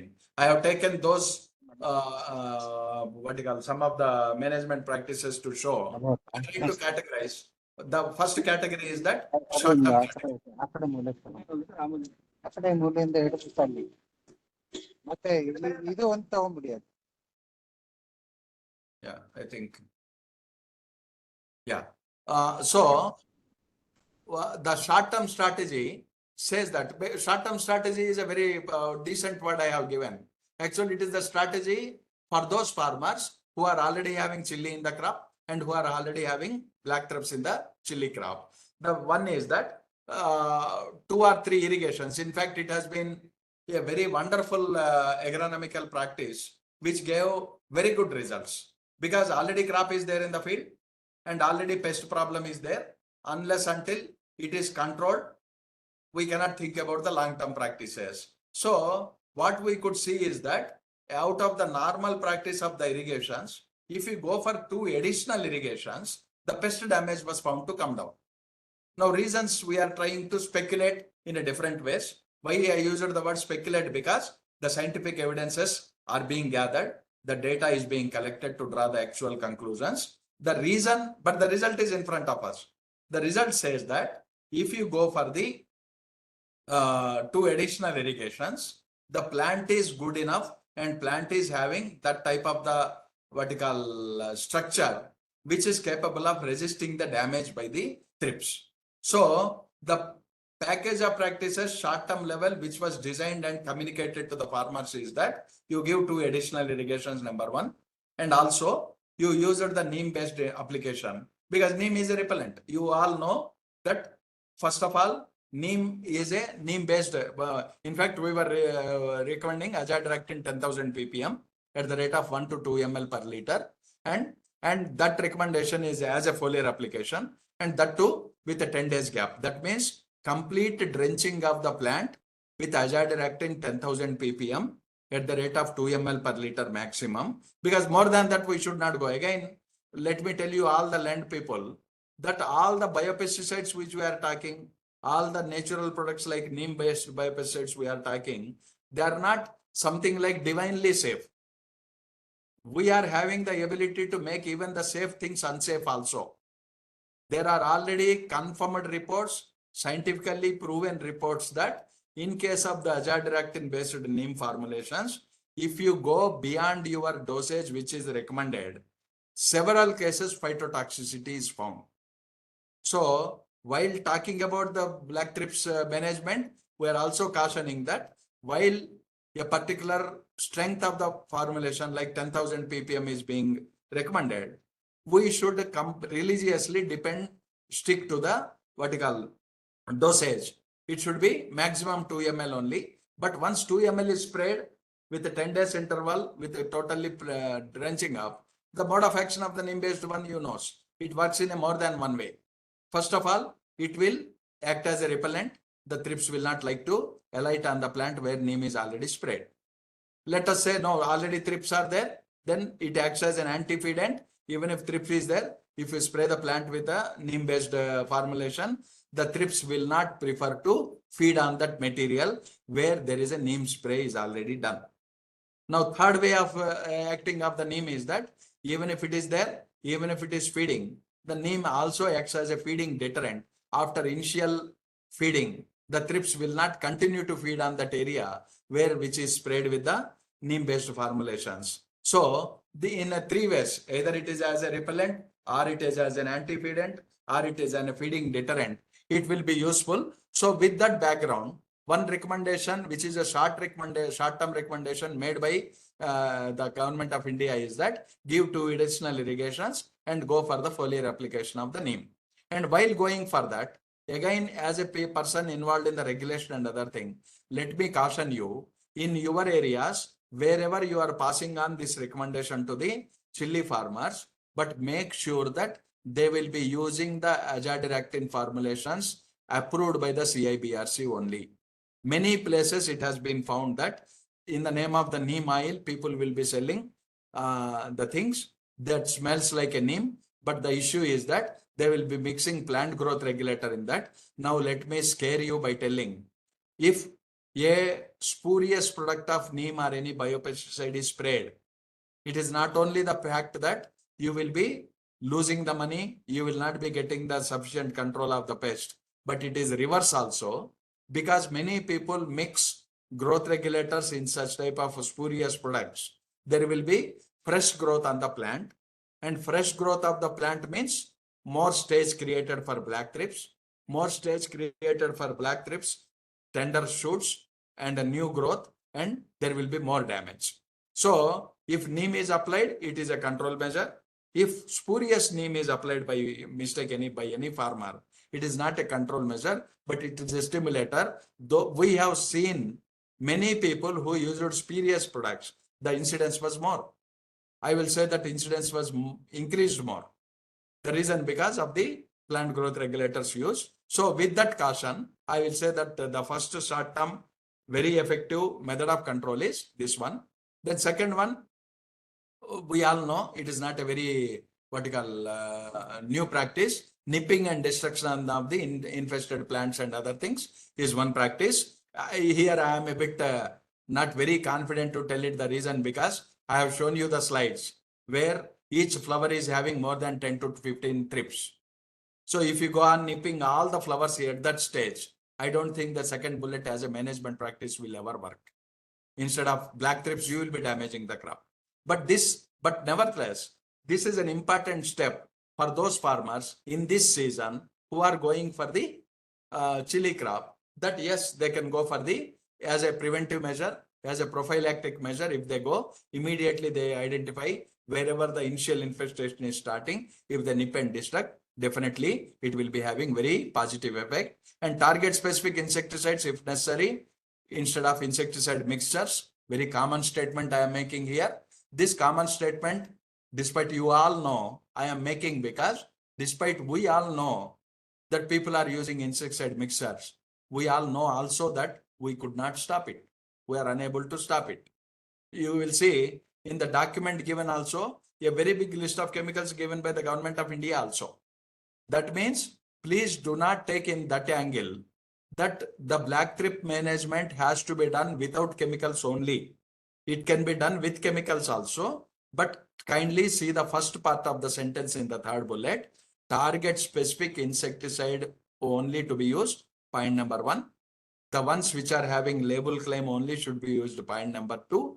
And the dosages and frequency and time of application must be strictly followed, not that on a calendar base you go on spraying the insecticides. If we violate the third bullet in this slide, we will be talking more about the earlier slide what we have seen, that insidious use of the insecticide is the main cause for all the problem. So this is one. Then the pesticide pressure must be withdrawn. Then it should be very selective. The reason because I already repeatedly told, the more you really remove the susceptible population, you will be left with inbreeding between the resistant populations of the black thrips. This spray you may be successful. Next spray you may not be that successful. Next spray like that, after some time you will get unsuccessful spray. The reason because you have successfully killed in the initial sprays the susceptible population among the black thrips. You left only the resistant populations. They did inbreeding, and as a result the total population after some time you are seeing in your field are totally a resistant population. Then we will start crying that the insecticide has developed resistance for the one. Earlier it was working, now it is not working. Actual sentence is that earlier it was working, now we successfully made that it will not be working. So, but that care, telling is very easy, but practicing in the field is not an easy job. In fact, I should appreciate all our extension agencies who are doing day and night work to percolate these type of messages for managing the chili thrips in the crops. In fact, that is their cup of tea, and they are doing that activity in a most better way. Next one, second, after short term, we do have some long term also, because now 21 is over, 22 is over, now in 23. So the long term practices also started. Long term practices, if you see, that doesn't look very new. But at the same time, I will talk about them, talking about the correlation with regard to them. For example, if I say deep plowing, all of you know deep plowing is one of the very, very important practice wherein you will see that I hope slide change you already put, Shekhar. So that type of things are very, very important issues what we have to see. That, for example, you say deep ploughing, you try to see that whether there are any resistant donors that are coming, whether you try to see that the minimum populations of the pest populations are being maintained in the field or not. And most important thing is that in the short term itself, we are telling, and we are telling it for long term also, use of the blue sticky traps is one of the most effective recommendation. We found that it is working very well. In fact, under the long term, why I am calling it as a short term as well as long term is, in short term, we already recommended blue sticky traps because the thrip, not only black thrips, many of the thrips populations, they will be attracted to the blue color. So blue sticky traps we recommended, and they were controlling, and a lot of management was there. But once it comes to Shekhar, slide is changing. So now, because the gap has come, we tried to see that any other color for the sticky trap other than blue trap can be useful. And what we could see is that white color sticky traps are also equally effective. But as on today, as per our data, what we could see is that blue sticky traps are the ones which are the best. Yellow sticky traps, some farmers are using. We are advising them not to use. They are not that effective. Blue sticky traps to be used. And coming to the number of the traps to be used is from 25 to 35 sticky traps can be kept, but only care need to be taken is that the trap or the sticky trap where to keep is, and that sticky trap must be 1 feet to 1.5 feet above the crop canopy. If the crop is growing, your height of the sticky trap should also increase. The reason because while moving in the field, they will come out of the crop canopy, move and settle back. So keeping the sticky trap inside the crop canopy, keeping the sticky trap 1 to 1.5 feet above the crop canopy, the second option is better. And one more thing is that severe infested fields up to 90%, they may be uprooted. This was the approach what we have given. And why we are, in fact, that is not a control measure. That is the termination of the crop. But why we are calling it as a control measure? The reason because once somebody uproots it, which cannot be saved, the next time what happens is that the population buildup will be lessened. So that is one thing. Now coming to this slide where the long-term approaches are there, you can see deep summer ploughing is one thing to Thrips parvispinus. Advancing the crop season and avoiding the staggered sowing. I already talked about it. I am now reconfirming. I am only reading out and telling that whatever I talked about our experiences did reflect in the management practices. These are not the management practices which were taken because they were given as a management practices. These are the management practices picked up on the basis of the experiences which we got in the black thrips during 2021 to 2022. You see, this deep ploughing is one, growing of resistant and early duration varieties. Now, early duration, short duration varieties, the population was less. The reason because the staggered sowing effect is minimized. Now, clean cultivation, everybody knows that if you keep the crop sanitation in a better way, definitely it will be there. Seed treatment, and I told you, seed treatment is effective because of the reason that then you will be using it as a prophylactic measure. Now, basal application of neem cake, organic manure, FIM, compost, Pseudomonas and Trichoderma. Metarhizium, I will talk about it.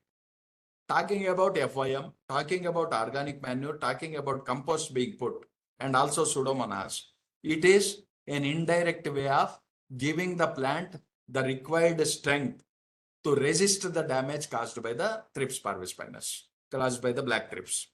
The next one, what you are seeing, Metarhizium anisopli as a biopesticide, is for the control. Metarhizium anisopli is the one which is recommended. Here also, Many of you are entomologists maybe, and some of you might be biocontrol specialists also. But let me tell you, out of the 3 entomopathogenic fungal formulations which we are having for the insect control, we have a general classification that if it is Bavaria bassiana, it is more effective for Lepidopteran pest. If it is Metrrhiza menisopli, it is more effective for the soil inhibiting pests like root grubs and what you call white grubs. If it is Lecanicilium lacani, which is more effective for sucking pests. But here in this case, what we could find is that along with Lecanicilium lacani, Metrrhiza menisopli is also working much better for the thrips. So Metrrhiza menisopli spray is one thing, then balanced fertilization, enhanced potash application. Potash application is again, potash application will give increases the lignin content in the cell. Once the lignin content in the cell increases, the sucking pest damage will be lessened because they will not be feeling comfortable to feed on it. And along with nitrogen phosphorus fertilizers, because the more you apply nitrogen, you are in fact giving red carpet for the sucking pest. But nitrogen you cannot avoid. So while giving nitrogen and phosphorus fertilizers, make a point or make the farmers to make it a point that they will also apply some potassic fertilizers. As a result, the succulency which is caused because of the nitrogen will be countered by the application of the potassic fertilizers in the name of the thickening of the cell walls. Then border cropping with 2 to 3 rows of, now last 2 bullets, whether it is border cropping with 2 to 3 rows of tall crops like sorghum, maize, bajra, fodder grasses, etc., or intercropping with cowpea, which can act as a reservoir for natural enemies for multiplication, which technically in our language, as a biocontrol person, I am telling, as our language, we call it as beetle banks. Why I specified that these 2 management practices, which we are recommending as a long-term practice, why I am making a special reference is that this needs a lot of convincing to the farmers. I told you, chili is a cash crop. Chili is a crop wherein the farmer will be worried about the single crop also like his baby. So asking him to sacrifice 2 to 3 rows of chili for border crop, asking him to sacrifice some rows of chili by cowpea by going for the intercrop and other thing, we need to change the mindset of the farmer. We need to really convince them that if they can go for this type of, you can change the slide, Sekhar. So if they can go for this type of long-term approaches, definitely I will say that after some time, the results will be coming up. And I am not telling it in very hypothetically.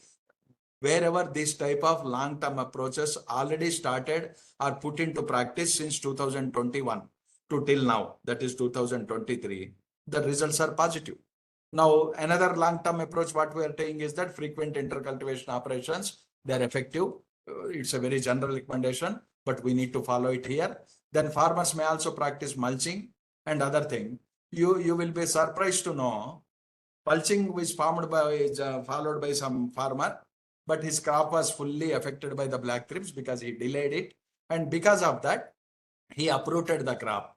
And our very unique experience was that because he uprooted the chili crop, mulch is already there in the field.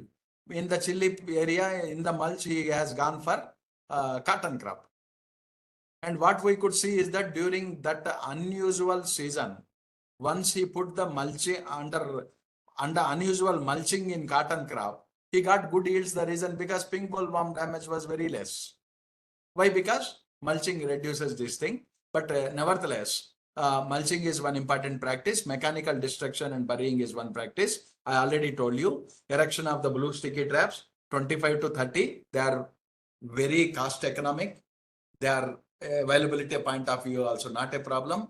Quality point of view is also not an issue. So one of the easiest, economically feasible, easily practicable, long-term approach is that chili crop must not go with 25 to 30 blue sticky traps in the field at any given time. At any given time. This is one of the recommendation. Then sprinkler irrigation if possible, wherever it is possible. We are not telling that it must be followed everywhere. Wherever it is possible, they can go for sprinkler irrigation because that reduces the problem than flood irrigation. And conservation of the natural enemies. In fact, what we could see is that this is not a general recommendation, last bullet we are making. I think you can change the slide, Shekhar. So this is by not going for the chemical pesticides, we are going for the non-chemical methods. Non-chemical methods will help us to reclaim the natural enemies which are there in the chili field, and that reclaiming is mandatory for us in view of the black thrips, which was not so mandatory when the black thrips were not there. That is the only point which we can make. Now, other than short term to be done by the farmers, other than long term should be done again by the farmers with the help of the extension people. Some of the approaches which the committees identified, which are of community approach, single farmer cannot do. Like for example, locust came in 2020. We're all getting ready for if it crosses Wardha, if it comes to Adilabad, which is only 100 to 150 kilometers away from the area where the locust farm is there. We were planning what to do, how to get ready and other thing. So under that particular thing, what we would see is that no farmer can do it individually. We have to go collectively. So community approach is that it is necessary to document the species replacement, which we have already done. How many, the areas where Thrips dorsalis is more, black thrips is less. And the areas where black thrip is more, Thrips is less. That is one area probably which will help on planning the better management practices. Then pesticides also, as I told you, even though I am a person from biological control, once the pest problem is on our head, we cannot leave the farmers to his luck telling that don't use chemical pesticide, but I don't know which biopesticide to be given. But we need to defend definitely on the chemical pesticide. As a actual biocontrol people, we will be more happy with any biocontrol mechanism or a management practice which can go hand in hand comfortably with the chemical pest management. Without chemicals, if something is very good, with chemicals, with something is very good, then the second one is the best one. So the community approach is that we need to identify, enlist the pests and other things. As I told you, I will be sharing the document. The last pages of the document will give 2 pages list of the chemical pesticides along with the dosage, along with the active ingredient, along with the frequency of the spraying, which can be done. So these are the bullets on which work is already done. Then agroecosystem analysis, decision making is very important. Label claimed insecticide should only be used if somebody is using a chemical recommended by the dealer, recommended by the person who has given the chemical on loan and other thing, will be causing problem, but will be causing more problem in chili in the name of the black thrips. That's the only statement what we can make. And pesticide dominant approach is again one reason. Now, one example, again, it is not some examples. We will pick up the things where it is working better. We have seen during our part of understanding this problem, we have seen there is a program which is called as Tota Badi. Tota means orchard, Badi means education program. It is a state government extension program where 2 to 3 acres of the plots are given under that Raitu Bharosa Kendra villages, and they will be practicing the IPM practices, that too in chili crop for pest management. What I mean to tell here by citing a government program, which is a general government program, is that all our recommendations where we are having a slight doubt that whether they can be accepted by the farmer or not, these type of launching pads will be very useful. If you link this with those programs, they will be demonstrating our management practices. Farmer will be, extension people will also be involved more interestingly. Farmers will also get convinced, and afterwards the recommendation goes or spreads in a faster way than individually we are going and doing. So I'm just giving it an example.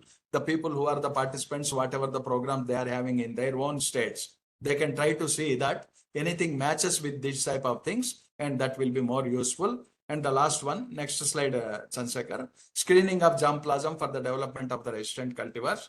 The program is going on, but let me tell you, till now, as on today, I told in the beginning also, we are looking positively for the donors, resistant donors. But I don't know, I may be corrected by the horticulture people or the people who are having more experience in horticulture. The crops where the hybrids rules, the developing of the resistant donors and other things will take a back seat. This is my personal opinion. Maybe we need to work on that. Now, some of the approaches where scientific people are involved. That is the reason why I kept the emblems of my university and our parental body, Indian Council of Agriculture Research. You can replace it with your own academic institutes. The issue is that the more understanding of the bioecology of the invasive pest, here in this case thrips, the more understanding of the bioagents. In fact, once, because it is invasive pest, its own natural enemies are not there. But issue is, nature is very rich. Nature is very diverse. We need to screen some of the native bioagents, which we are doing as a biocontrol person. Then how far they are effective for the black thrips. If we come up with certain data and examples, definitely we can go for that type of the thing. So that is also under progress. Then bioas of pesticides, which are already having label claim for thrips management, we are trying to highlight them. That means it is a very simple thing to understand. You develop the bioefficacy data, you develop the toxicology data, you develop the phytotoxicity data, and tell proudly that this insecticide with all these safety measures already worked out can be comfortably recommended for the chili farmers. Simply, we cannot sing a song that don't use pesticides without telling what they should do. So the third bullet says that if we are telling don't use any general pesticide, which pesticide they should use also need to be done. So that sentence applies to having knowledge about the thrip. Next slide, Sekhar. Screening of the bioagents, and if not, a good chemical pesticide without any or with least bad effects on the nature and environment. Next one. So I think these are some of the issues which I wanted to highlight.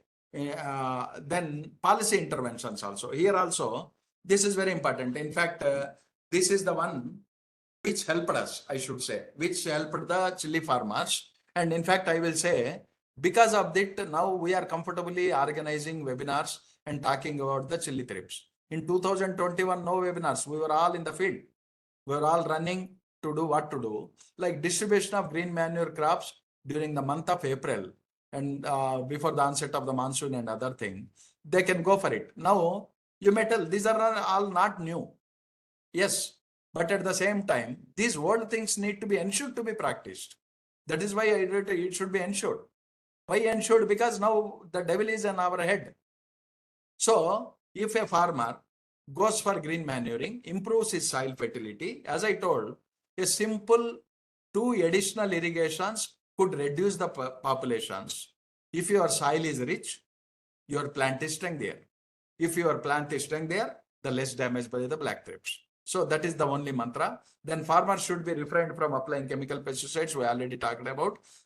Here what I am talking is that why policy intervention is that, like cotton, like other places where we are going very strictly against the people who are recommending the chemicals on the assumptions that they are working without label claim approved and other thing. Those implementation of the rules must be strictly followed. That is the purpose. State level intervention is required to uproot, and I told you, uprooting of the infested, if it is more than 60 to 90% is damaged, there is no meaning in controlling it. We have to approve. But how many farmers will listen to you? So it is his bread and butter. He will not simply say that I am uprooting my crop because the other farmer will not suffer. Is a good statement to make, but it is a very difficult thing to be practiced in the field. So we need a community approach. We need a policy intervention wherein some mechanism can be done. We can tell them that some compensation can be given. I am only assuming and telling. So that type of arrangement can be made, and dedicated expert team for the pest survey must be there. It is not only for black thrips. Even now also, we are having the survey reports regularly collected for sugarcane woolly aphid, despite it is successfully brought down in the year 2007 to 11. Why? Because we don't know at what time the climate will change, at what time the microclimate will become favorable for a pest, which was unfavorable earlier. So the dedicated team in the name of the survey team must be enforced. I'm not telling it is not there, but what I'm trying to tell is that it must be on toes, it must be spruced up, it must be given all the, it is not only the fault of them. We need to give them all the related material, subject to backstopping, scientific backstopping. As a result, their results will be really useful for us. Then last one, the least one I should say, send these messages to farmers as easily possible, either by ICR Institute or by state agriculture universities or by state department of horticulture and agriculture or by the central agencies like Department of Plant Quarantine and Storage or by the Department of Agriculture and Farmer Welfare. Sky is the limit. Next slide, please. And as our part, I am happy to tell that our university has developed posters.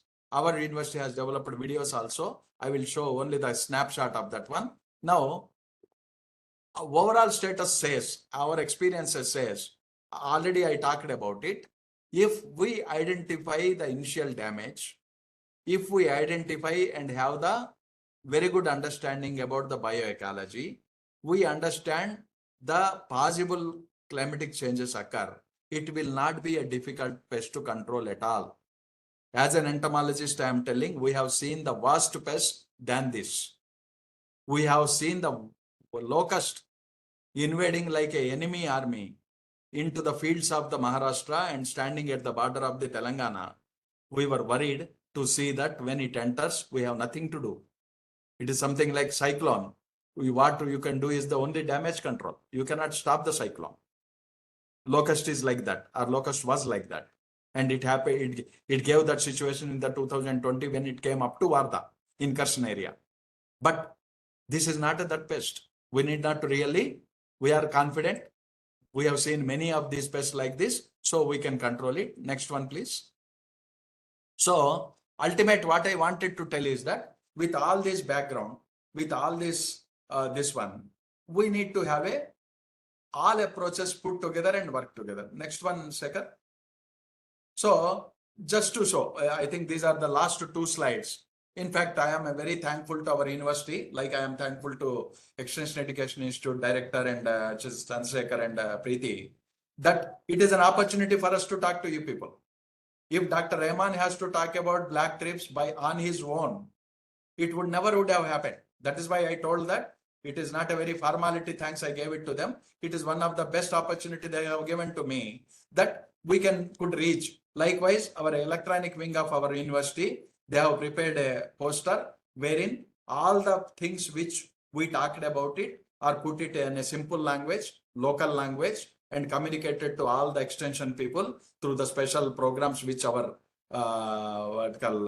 media is having, either it is Doordarshan or it is All India Radio. Then these posters are also being communicated. This is the poster developed by us, which says not only what are the characters, what are the management practices, and what are the chemical pesticides you should use, under what conditions you should use, and under what conditions can only they should be used.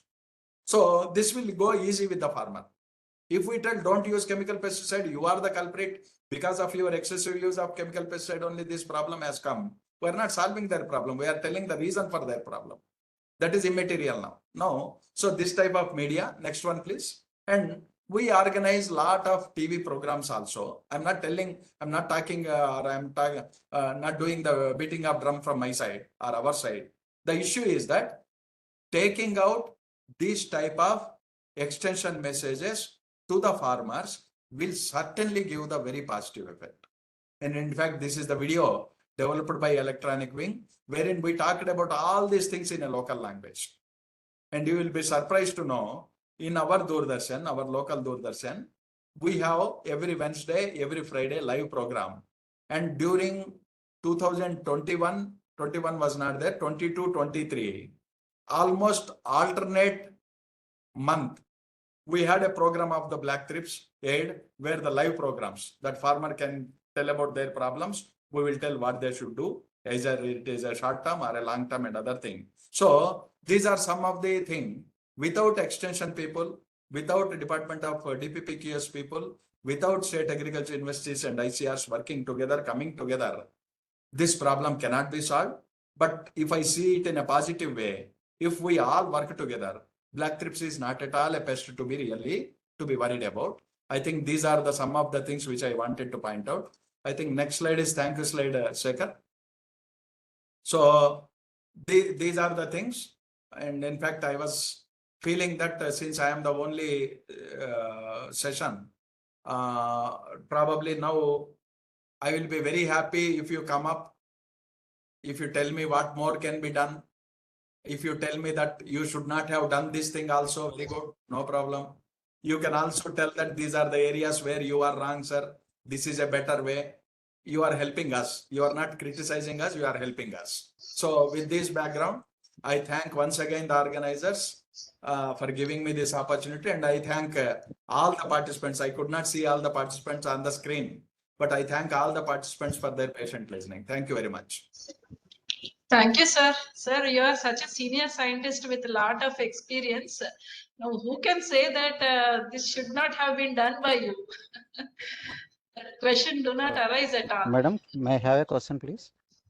Yeah, the session is open for discussion. You please come up with questions. Balraj, sir? Hello. Yeah, please go ahead.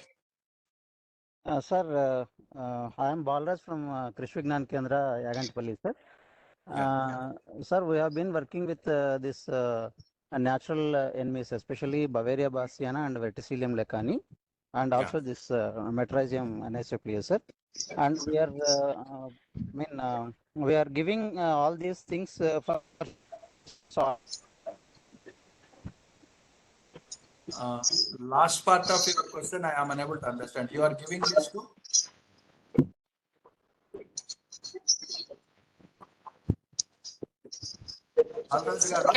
I understood that you are producing.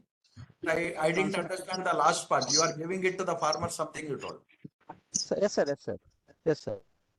So we are giving to the farmers, sir. From the last year onwards, we have been practicing this, and wherever the farmers have accepted to this suggestion and have taken up this things, there the incidence is very moderate, sir, moderate to low. It's not heavy. This was followed by even application of this Bavaria and Verticillium spraying, sir, alternately with chemicals along with neem or fungal soap. Yes, yes. That's what is the practice. But only clear Yes, is sir. that actually you are the people working in the field. Without you Yes, people, we cannot progress with our recommendations. But make Yes, sure sir. that whatever the Bavaria, Metrrhizium, and neem formulations, even though we call it as a neem formulation, basically it is azadirachtin. So Yeah, exactly. if the farmer is using azadirachtin 1500 ppm, the dosage to be recommended is 5 ml per liter. Yeah. If it is 10,000 ppm, it should be maximum 2 ml per liter. Kindly farmers advise that they should not use 10,000 ppm 5 ml per liter because we got reports of phytotoxicity, number one. Number two, Bavaria, Metrrhizium, Verticillium is now name is changed, Lecanicillium. These three and neem also, Balraj, make sure that they are approved by the CIBRC. One of the major concern is that unless until it is approved and registered with CIBRC, there are many people who are giving by their own. And if they give by their own, without getting registration with CIBRC, not only it is illegal, but there is a possibility that whether microorganism is there, we don't know. So Yes, sir. let us be on the right side of the law, and also let us be on the side of the farmer by giving the better inputs. This is only my advice. Okay. Manoj, sir, any doubts for you? Manoj? Hello, madam. I have one doubt. Hello. Yeah, please go ahead. Sir, thank you very much for your valuable information. We thoroughly enjoyed it. And my question is there any pheromone-based product developed in our country or in our institution anywhere? In fact, very good question. Very good question. The reason, because for all other invasive pests, we were having pheromones. Fallen pheromone traps was one of the major component. You take 2-top-soluta, pheromones was the only component. But you might have noticed in my presentation, nowhere I mentioned about the pheromone to this pest. That automatically answers your question that till now, we do not have any pheromonal control for this black thrips. For that matter, if you take for any of the Thrips based one, whether it is a Bemisia tabaci cotton, whether it is a Thrips tabaci, all anything you take. Bemisia tabaci is the other one. Thrips tabaci, anything you take. For Thrips, generally we don't have the pheromone, but some companies, Plant Protection Advisor, Government of India is under consideration. They are going to come up with some chemical. That is the only limited information I am having. But my knowledge says that Thrips pheromone traps till now not a very important component worked out so far. Okay. In Netherlands, they made with some verbenone compound. You know, the product is available, but is Yeah. it possible we can import it? Because I inquired for Copatch India. You know, they are the manufacturer in Netherlands, but Yeah. they told me they are not imported to India till date. But it is available in other countries, No, Netherlands. then you are giving more valuable information than what I have given. We have a procedure for that. We have a very specific procedure for that. Pheromone compounds are synthetic one only. There is no living organism. Yes, yes. And that goes as an advantage. If I have to import a natural enemy of black thrips from other country, I have to go through hell of the process because I am going to import a living organism, putting it in my country. We don't know biodiversity issues and other things. But pheromone compound import is a very, very simple mechanism because it is an active compound and transport point of view is also very easy. Active compound comes in a very, very compact bottle and other thing. I will be happy if you are having more information about it. If you provide that information to us, we will provide it to Dr. JP Singh, who is the Plant Protection Advisor, Government of India, right now sitting in the office. So probably we can help in getting that pheromone into our country. Definitely, it will be very useful. Yes, sir. We will be positively looking for the information what you can give, and you will be helping Netherlands people also. They will be getting one more window opened for this control. I am also noting it down, and if you are, I will be thankful if you give further information on that. Yes, sir. There are two forms are available, sir. One is called Lurum, that is based on the methyl isonicotinate, and other is the verbenone based. They are highly attractive. And one is a species specific, another one is the interspecific species. I mean, interspecific attractant. So both are in the market now. That we can go about it, sir. Am I looking for? Then, if it is not species specific, we cannot call it as a pheromone. Yes. Pheromone means it One goes is a without species saying that it should be intraspecific. Yeah, interspecific because it attracts other thrips also. Then it is not a pheromone, it is in fact semiochemical. Pheromones like. Yeah, no problem. Still my sentence continues. No problem. If it is a pheromone, it will be more easy cakey work. The reason because there is no other study because nothing can get affected. But still, I stand by my statement that if you give information, we will try to forward it. Thank you, sir. Thank you very much. And what about the neem oil, sir? Neem oil will not do the same effect like azadirachtin. I mean, you have not mentioned about the use of neem oil as such. Yeah. No. It's a very good question. Thank you for asking so that I can get a chance to explain. Okay. In all our ICR recommendations, in all our state agriculture university recommendations, very clearly, long back also it has come. We should not use the word neem oil. Now I will tell what is the background.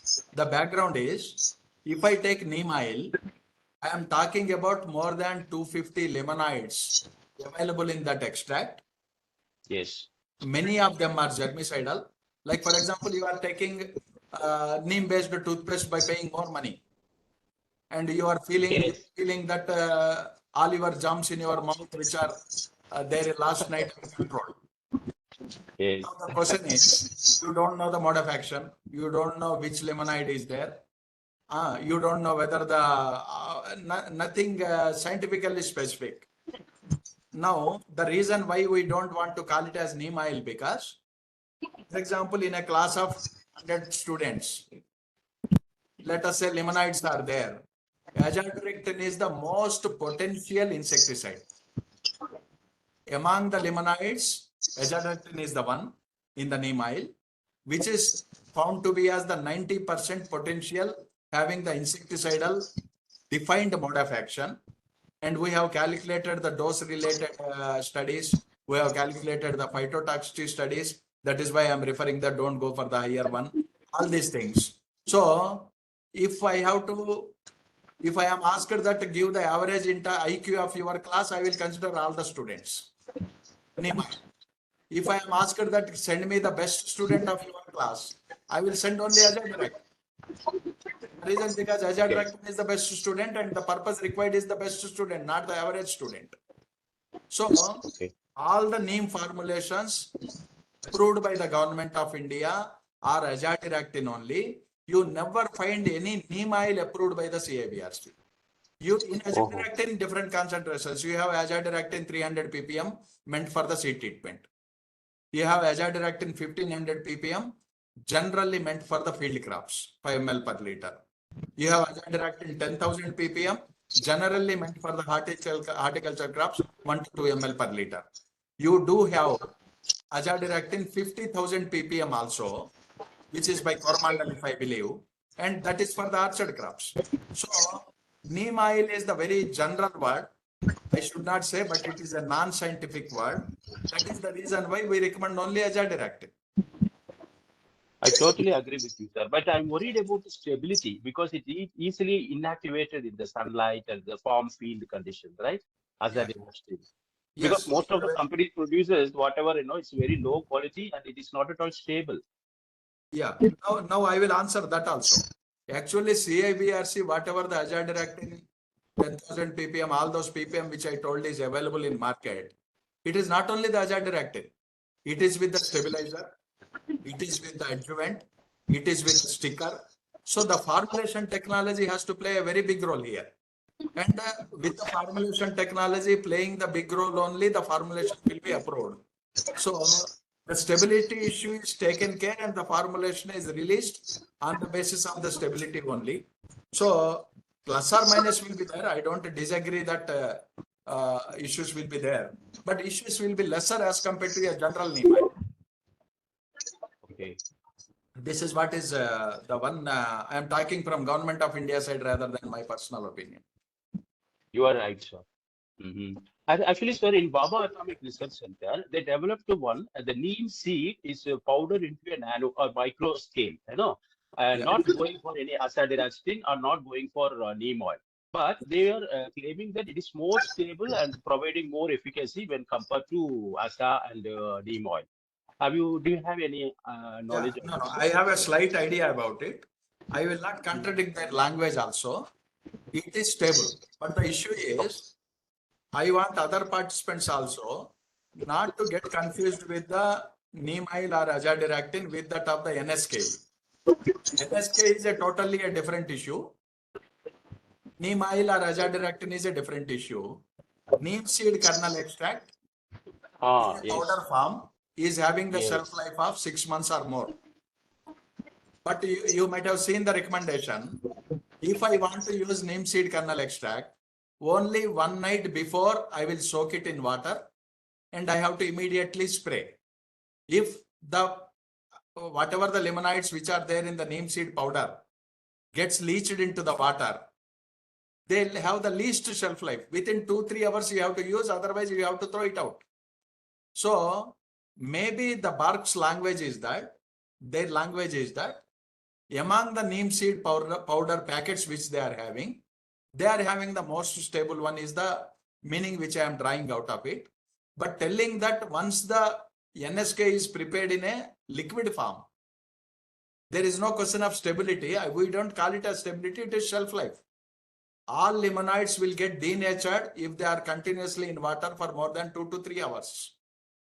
So this is the background of NSK, NSP, neem seed powder, NSK, neem seed kernel extract, and all those things. But they does not come under the limonides of the neem oil or the azadirachtin. These two are totally two different issues. Thank you very much, sir. Thank you. So recently, there is a chitosan oligosaccharide application. Actually, it will induce the immunity even to other pathogens, including the insect. Okay. So do you think that application of oligosaccharide, chitosan based, will induce immunity against the thrips also? That induce resistance in insects. No. It is it induces the immunity in the crops wherever Yeah, you apply. I know. Yeah. The issue is without any ambiguity, I'm telling. These are all the things which are in experimental stages, but sending it as a recommendation, we need to have 5 folders data.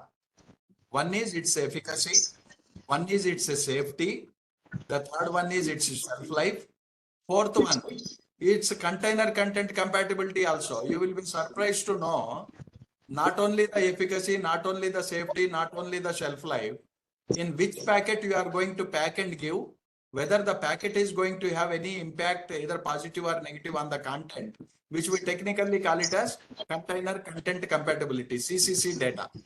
That also need to be generated. If all these 5 folders, chemical composition, bioefficacy on a particular crop in a pest, then toxicology, biosafety data to non-target organisms, shelf life, container content compatibility. If all these 5 folders are completed, that will be the welcome. But what I assume is that all these type of products will stop at the folder 1 or folder 2. The reason because they will not go to the shelf life issue. They will not go because of some of the demerits in it. We tried this. We call it as roya pottu. That shrimps chitin. That one. Yeah. That shrimp shells we used. We tried to formulate entomopathogenic nematode in it. We were successful, but farmers rejected because it was smelling very bad. Then we had to use some charcoal powder and other thing to reduce that smell, and that was reducing the efficiency of the nematode. So this, as an example, I am telling, it is the end wherein we have to standardize first, then come to the offering ground. So whatever the chitosan you are telling, whether all the steps are completed, then off the record I am telling, if there are any such products, we do have the mechanism in Government of India. We are also part of that system, that we promote the people to go to the development of the data, try to complete the cycle of that data, submit it to Government of India, and see that it will see the light of the day. So that procedure is there. If anybody is interested, it is not a favor I am doing. It is our duty from the Government of India side that we will advise them that these are the rules and regulations you have to follow. Okay. We have developed that product, sir. Actually, we get granted by Manage, recently for 5 lakh grant for the product. Yeah. And we also applied on the chili crops in Telangana. It is working very well. Of course, that is the growth and the other stage, but it has to be evaluated, monitored, up to crops, fruiting and the flowering stage, because it will definitely have impact on that. Yes. I am putting it in a long story in a short. Normally, any developer, I will not tell that whether they are the private entrepreneur or a government developer, manage like that and other thing. For us, they are developers only. Yeah, you are from private origin or a government institute, doesn't discriminate. But the issue is, 90% of the people will do all these studies in their home R&D. Then they will come up with the official stamping. Sir, chemical composition this. You test it and give a certificate. Bioefficacy in these crops. You develop data. Maybe my colleagues in university know, we call it as a paid up trial. For example, it should be a third party data. You cannot do bioefficacy data generated by you own. If Manage is developing, Manage cannot do the bioefficacy data. The bioefficacy data either to be done by the PJTSA or by the other institute as a third party data. There also, you have to do it for 2 seasons for 3 agroecological zones. These are very standard rules for which any company, any developer, after doing all their homework, they will come for this official process. Then they will register their product and go for commercialization. Very standard procedure is there.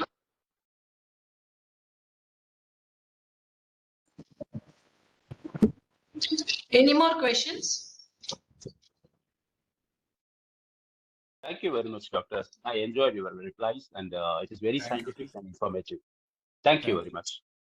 Thank you very much. Other participants, if they want to anything. Sir, myself, Piru Sahib, sir, SMS Plant Protection KVK category. Sir, now we are observing these black trips on mango and to little extent on red gram PGNP. The control measures for this are same, sir, as followed in chili crop. Yeah. We already got the reports that it is already there in mango. The other crop, what you told is kindly see. What is the other crop you told? To little extent in PGNP, red gram, sir. PGNP. Yes. Now I will tell. I will not. It is your observation. You know it better. But what I suggest is that mango already reports are there.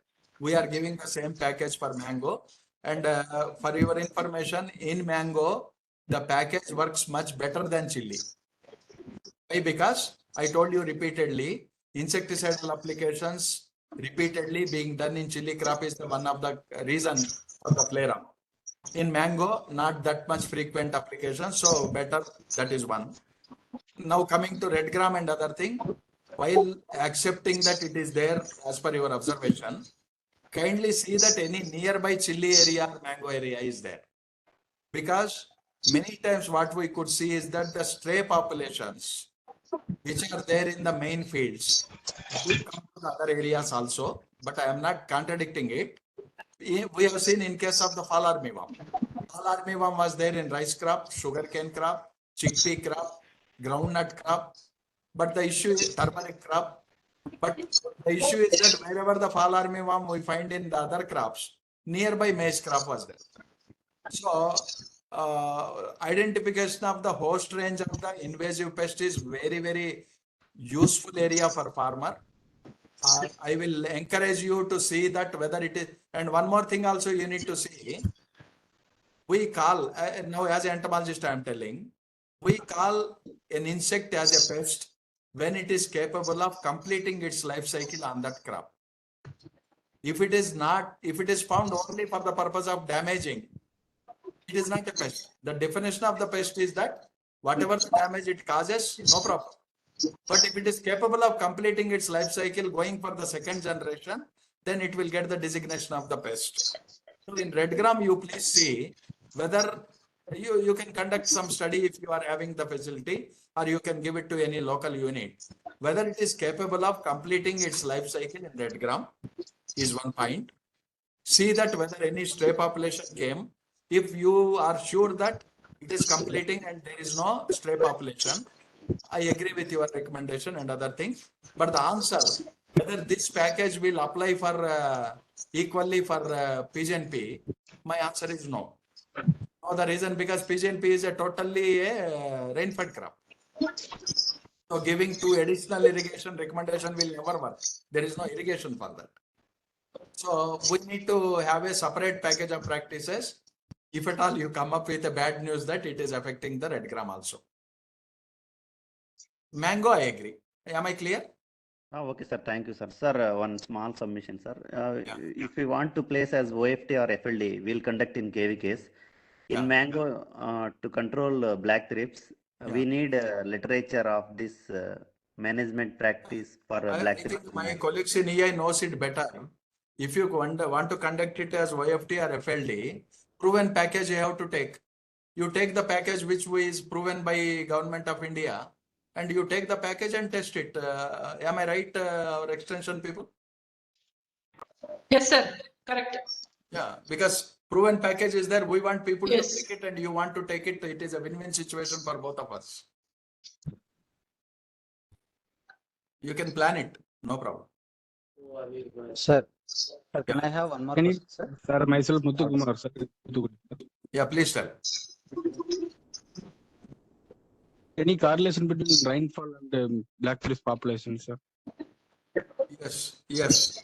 Not only black thrips, excessive rains, you will get a temporary relief of the pest problem because they will be washed out. But if there is a continuous dry spell after the rains, you will get the flare up of the population. That is the very well documented rainfall correlation with the not only for black thrips, for all the thrips species. That holds very good for the black thrips also. We have seen, you will be laughing at that recommendation. If we say the farmer is having a limited area, we said don't go for chemical pesticide, go for the spraying with force. You will dislodge the populations, they are good enough. But the issue is that they should not come back and they should not do it this one. So these are some of the issues. They have the direct correlation with that. Sir. Yeah, Sir. please go ahead. Sir, two more questions, sir. One is that there are some companies which are claiming that with nanotechnology we are producing these capsules, biocapsules, which contain more than 1,000 times CFUs of regular biopesticides, and even one pill can be used per 1 acre. That is sufficient. So is it really so? That is one question. And another one is some farmers are taking these market available cultures and they are mass multiplying at their place by adding some jaggery and some protein source, and they are repeatedly doing the same and applying on their fields, sir. So is it correct way? So these are the two issues, sir. No, I should thank you for both the questions. Thank We are the right persons to talk about it, authorized by Government of India. Sir. For question number 1 and question number 2 also. In fact, it will be for the benefit of the other participants also. Once they are under the Insecticide Act and law, we don't have any looking that side or this side. Now, on that basis, I am going to answer your question number 1. Whether it is nano capsule, whether it is a bio capsule, whether it is a atom bomb or anything, it must be, I told you for some other person also, the data need to be generated. The data need to be submitted to CIBRC. The CIBRC will send it to the experts. And once it is everything, whatever claimed is true, then the approval will be given by the CBRC.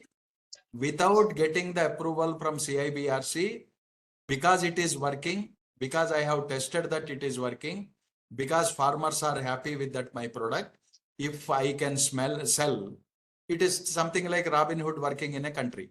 We don't have any such right. It must be, your first question is the product is totally illegal if they are commercializing. Yes, sir. The product is a very positive product if they want to come through the proper pipeline as per the Government of India regulations. Okay, sir. They are the people to decide. They want to get credit out of their invention, or they want to get caught like a thief in the field about their invention. That is their choice. That is with regard to the question number 1. Now, question number 2 is still more very pertinent question you asked. You see, in case of the biopesticide, you talked about Metrrhizum anisopli, you talked about Bavaria bassiana, you talked about Lacancilium also, that the people are given cultures, they are producing themselves and using.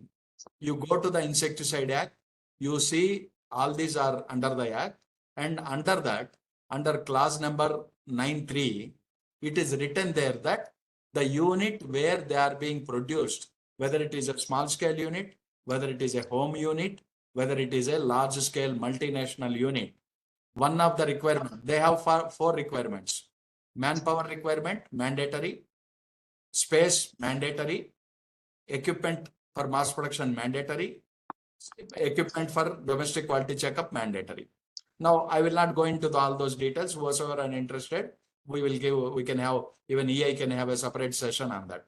But coming to the manpower issue, in case of the microbial biopesticides, under the manpower category in the CIBRC website, it is written there that a qualified microbiologist must be present. As a CIBRC's committee, if I go for the inspection of a manufacturing unit of a biopesticide, that day, I don't know whether they are really there or not. That day, it is mandatory for them that a person will be standing telling that I am a qualified microbiologist from this university. I am looking after the production.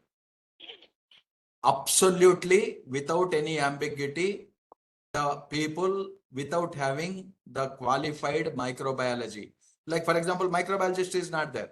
In our agriculture university, insect pathologist can do it. I am an entomologist, but as an insect pathologist, I am authorized. our Department of Plant Pathology is authorized because they deal with our Department of Microbiology is authorized. They deal with the microbes.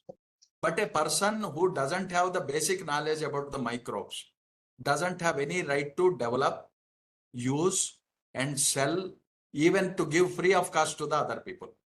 Now, let me close telling that if you don't know what is growing in your bottle, which you are thinking it is Bavaria bassiana, it can be Aspergillus also, because you don't know how to differentiate between Bavaria and Aspergillus. Point number one.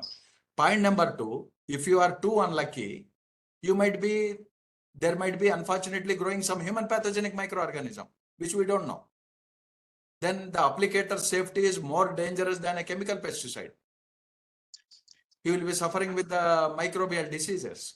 So absolutely not allowed.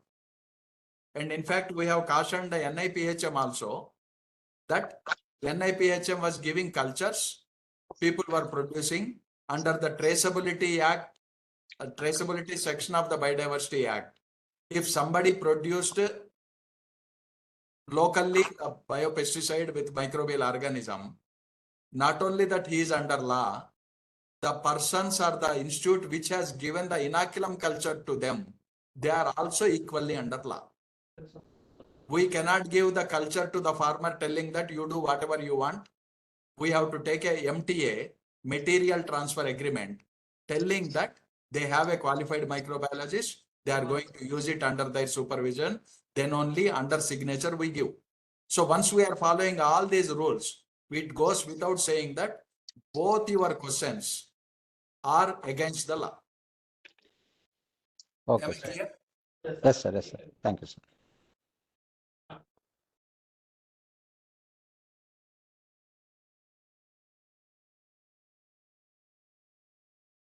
Any other clarifications? I need anything more can be added to our package. Sir, Excellent, namaste, sir. sir. Thank you very much. Yeah, please tell. Sir, namaste, sir. One doubt, sir. Some Yeah. of the universities are supplying bio input, bio agents, bio pesticides, sir. How they get CABRC certificate, sir? Yes. Like for example, Mahatma Phule Krishi Vidyapith Rahuri, they have the CABRC registration for trichoderma. Like Directorate of Oilseed Research, now Indian Institute of Oilseed Research, which is neighboring institute for us. They have registration for trichoderma as well as BT. So any government institute who are having the required registration done as per the procedure, we advise farmers that go to them rather than going to a private company. Not that we don't believe a private company, but because it is a government institute following all the rules, the chances of the quality issues will be less. Whosoever are producing, I will modify your question and answer. Whosoever are the government institutes who are producing and having proper channel registration, they are the best people. And somebody is producing and selling without registration and other thing, they should immediately stop, get the registration done and produce it. CIBRC, Government of India, is having a lot of what you call encouragement for the government institute to go for the registration. So I hope I am clear. Thank you, sir. Any more questions?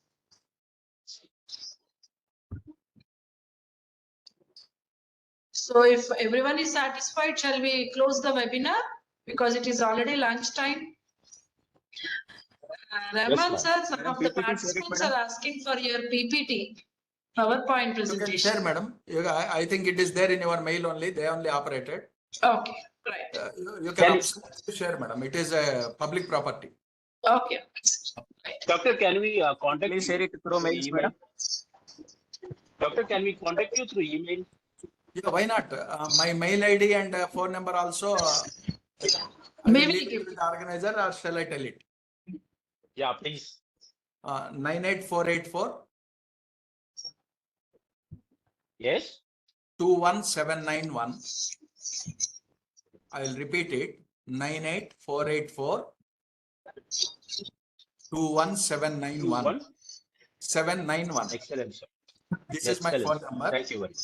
My mail ID is SJ Rahman, SJRAHMAN. Kindly note RAHMAN. There is no any alphabet Yes. between.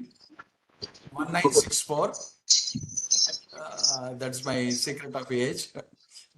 1964@redipmail.com. Redipmail.com. Anybody can communicate with us. I think my mail ID and phone number, I will pass it on to EI organizers also. Anybody wants, it is our duty to respond to you, not only the favor. Thank you, sir. Thank you very much. Yes, sir. Okay, if no more doubts are left over, we will conclude the session, sir, with your permission, Rahman, sir. Thank you, madam. Sure. Thank you very much. Kavita, madam, any doubt? Sir, there is one question in the chat box. Please let us know whether biopesticides, Available. Bavaria is available or not. Yeah, commercially they are available, madam. But government institutes are not producing so far. Government institutes with registration, they are not producing. Commercially it is available and very good companies are producing. No problem. Okay. So right, sir. Thank you so much, sir, on behalf of Extension Education Institute and all our participants. Thank you so much, sir. I also announce that sir is very cooperative and when we invite him, he come and share his experiences. And thank you for this wonderful interactive session. It is very much useful for all the participants, sir, because this black thrips is becoming a major problem these days. So not only this seminar, sir, if they have the request for more seminars and more webinars, so definitely we will approach you, sir. And I also would like to inform to the participants that we got a very good appreciations from our Honorable Chief Minister also for his lot of hard work and contributions made in the management of locust. Sir, is it locust or fall army farm? It is mainly locust, but for general entomology. Yeah. So very good contributions he made, and not only that, his contributions in the field of biocontrol are also a lot. It is laudable, really. So very good, sir. So you are getting so many appreciations from this chat box also. So definitely we will share your phone number, mail ID, and also your PPT to all our participants. So once again, thank you on behalf of EI and Ministry of Agriculture, Government of India, sir. Thank you all. Thank you all. Thank you, sir. Thank you. Thank you. Srinivas Raju, sir.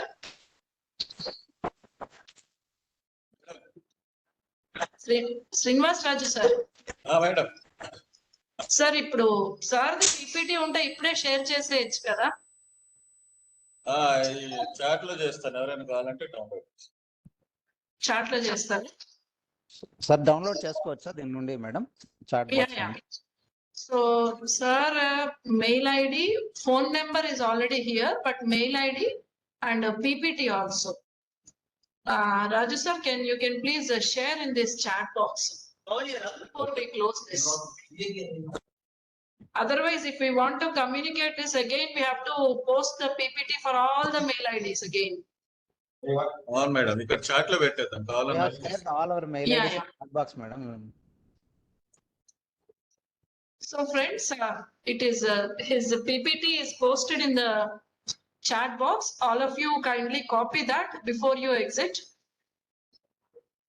So thank you very much, all the participants. I think all of your doubts got clarified. In future also, if you have any doubts, you can please contact sir. So thank you all of you on behalf of EEI.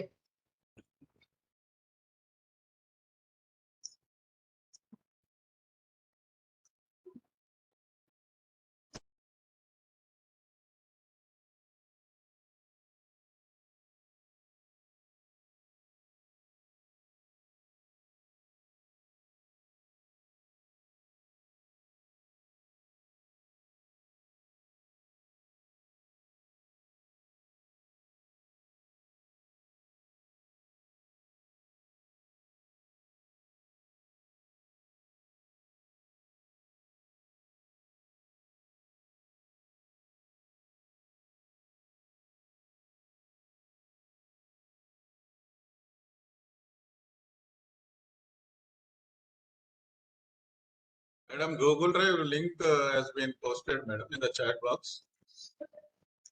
Okay. So They can click it and download it. in this PPT is given, sir. Yes, madam. Okay. So all the participants, you can please have a look over the Google Drive link that is posted in the chat box, in which you can get the PPT of Rahman sir. Thank you so much. Webinar is closed for today. Thank you so much. Before leaving only you have to do it. Otherwise chat will be closed. Yes, yes. Before leaving only, you please download this PPT. Once the chat box is closed, you won't get it.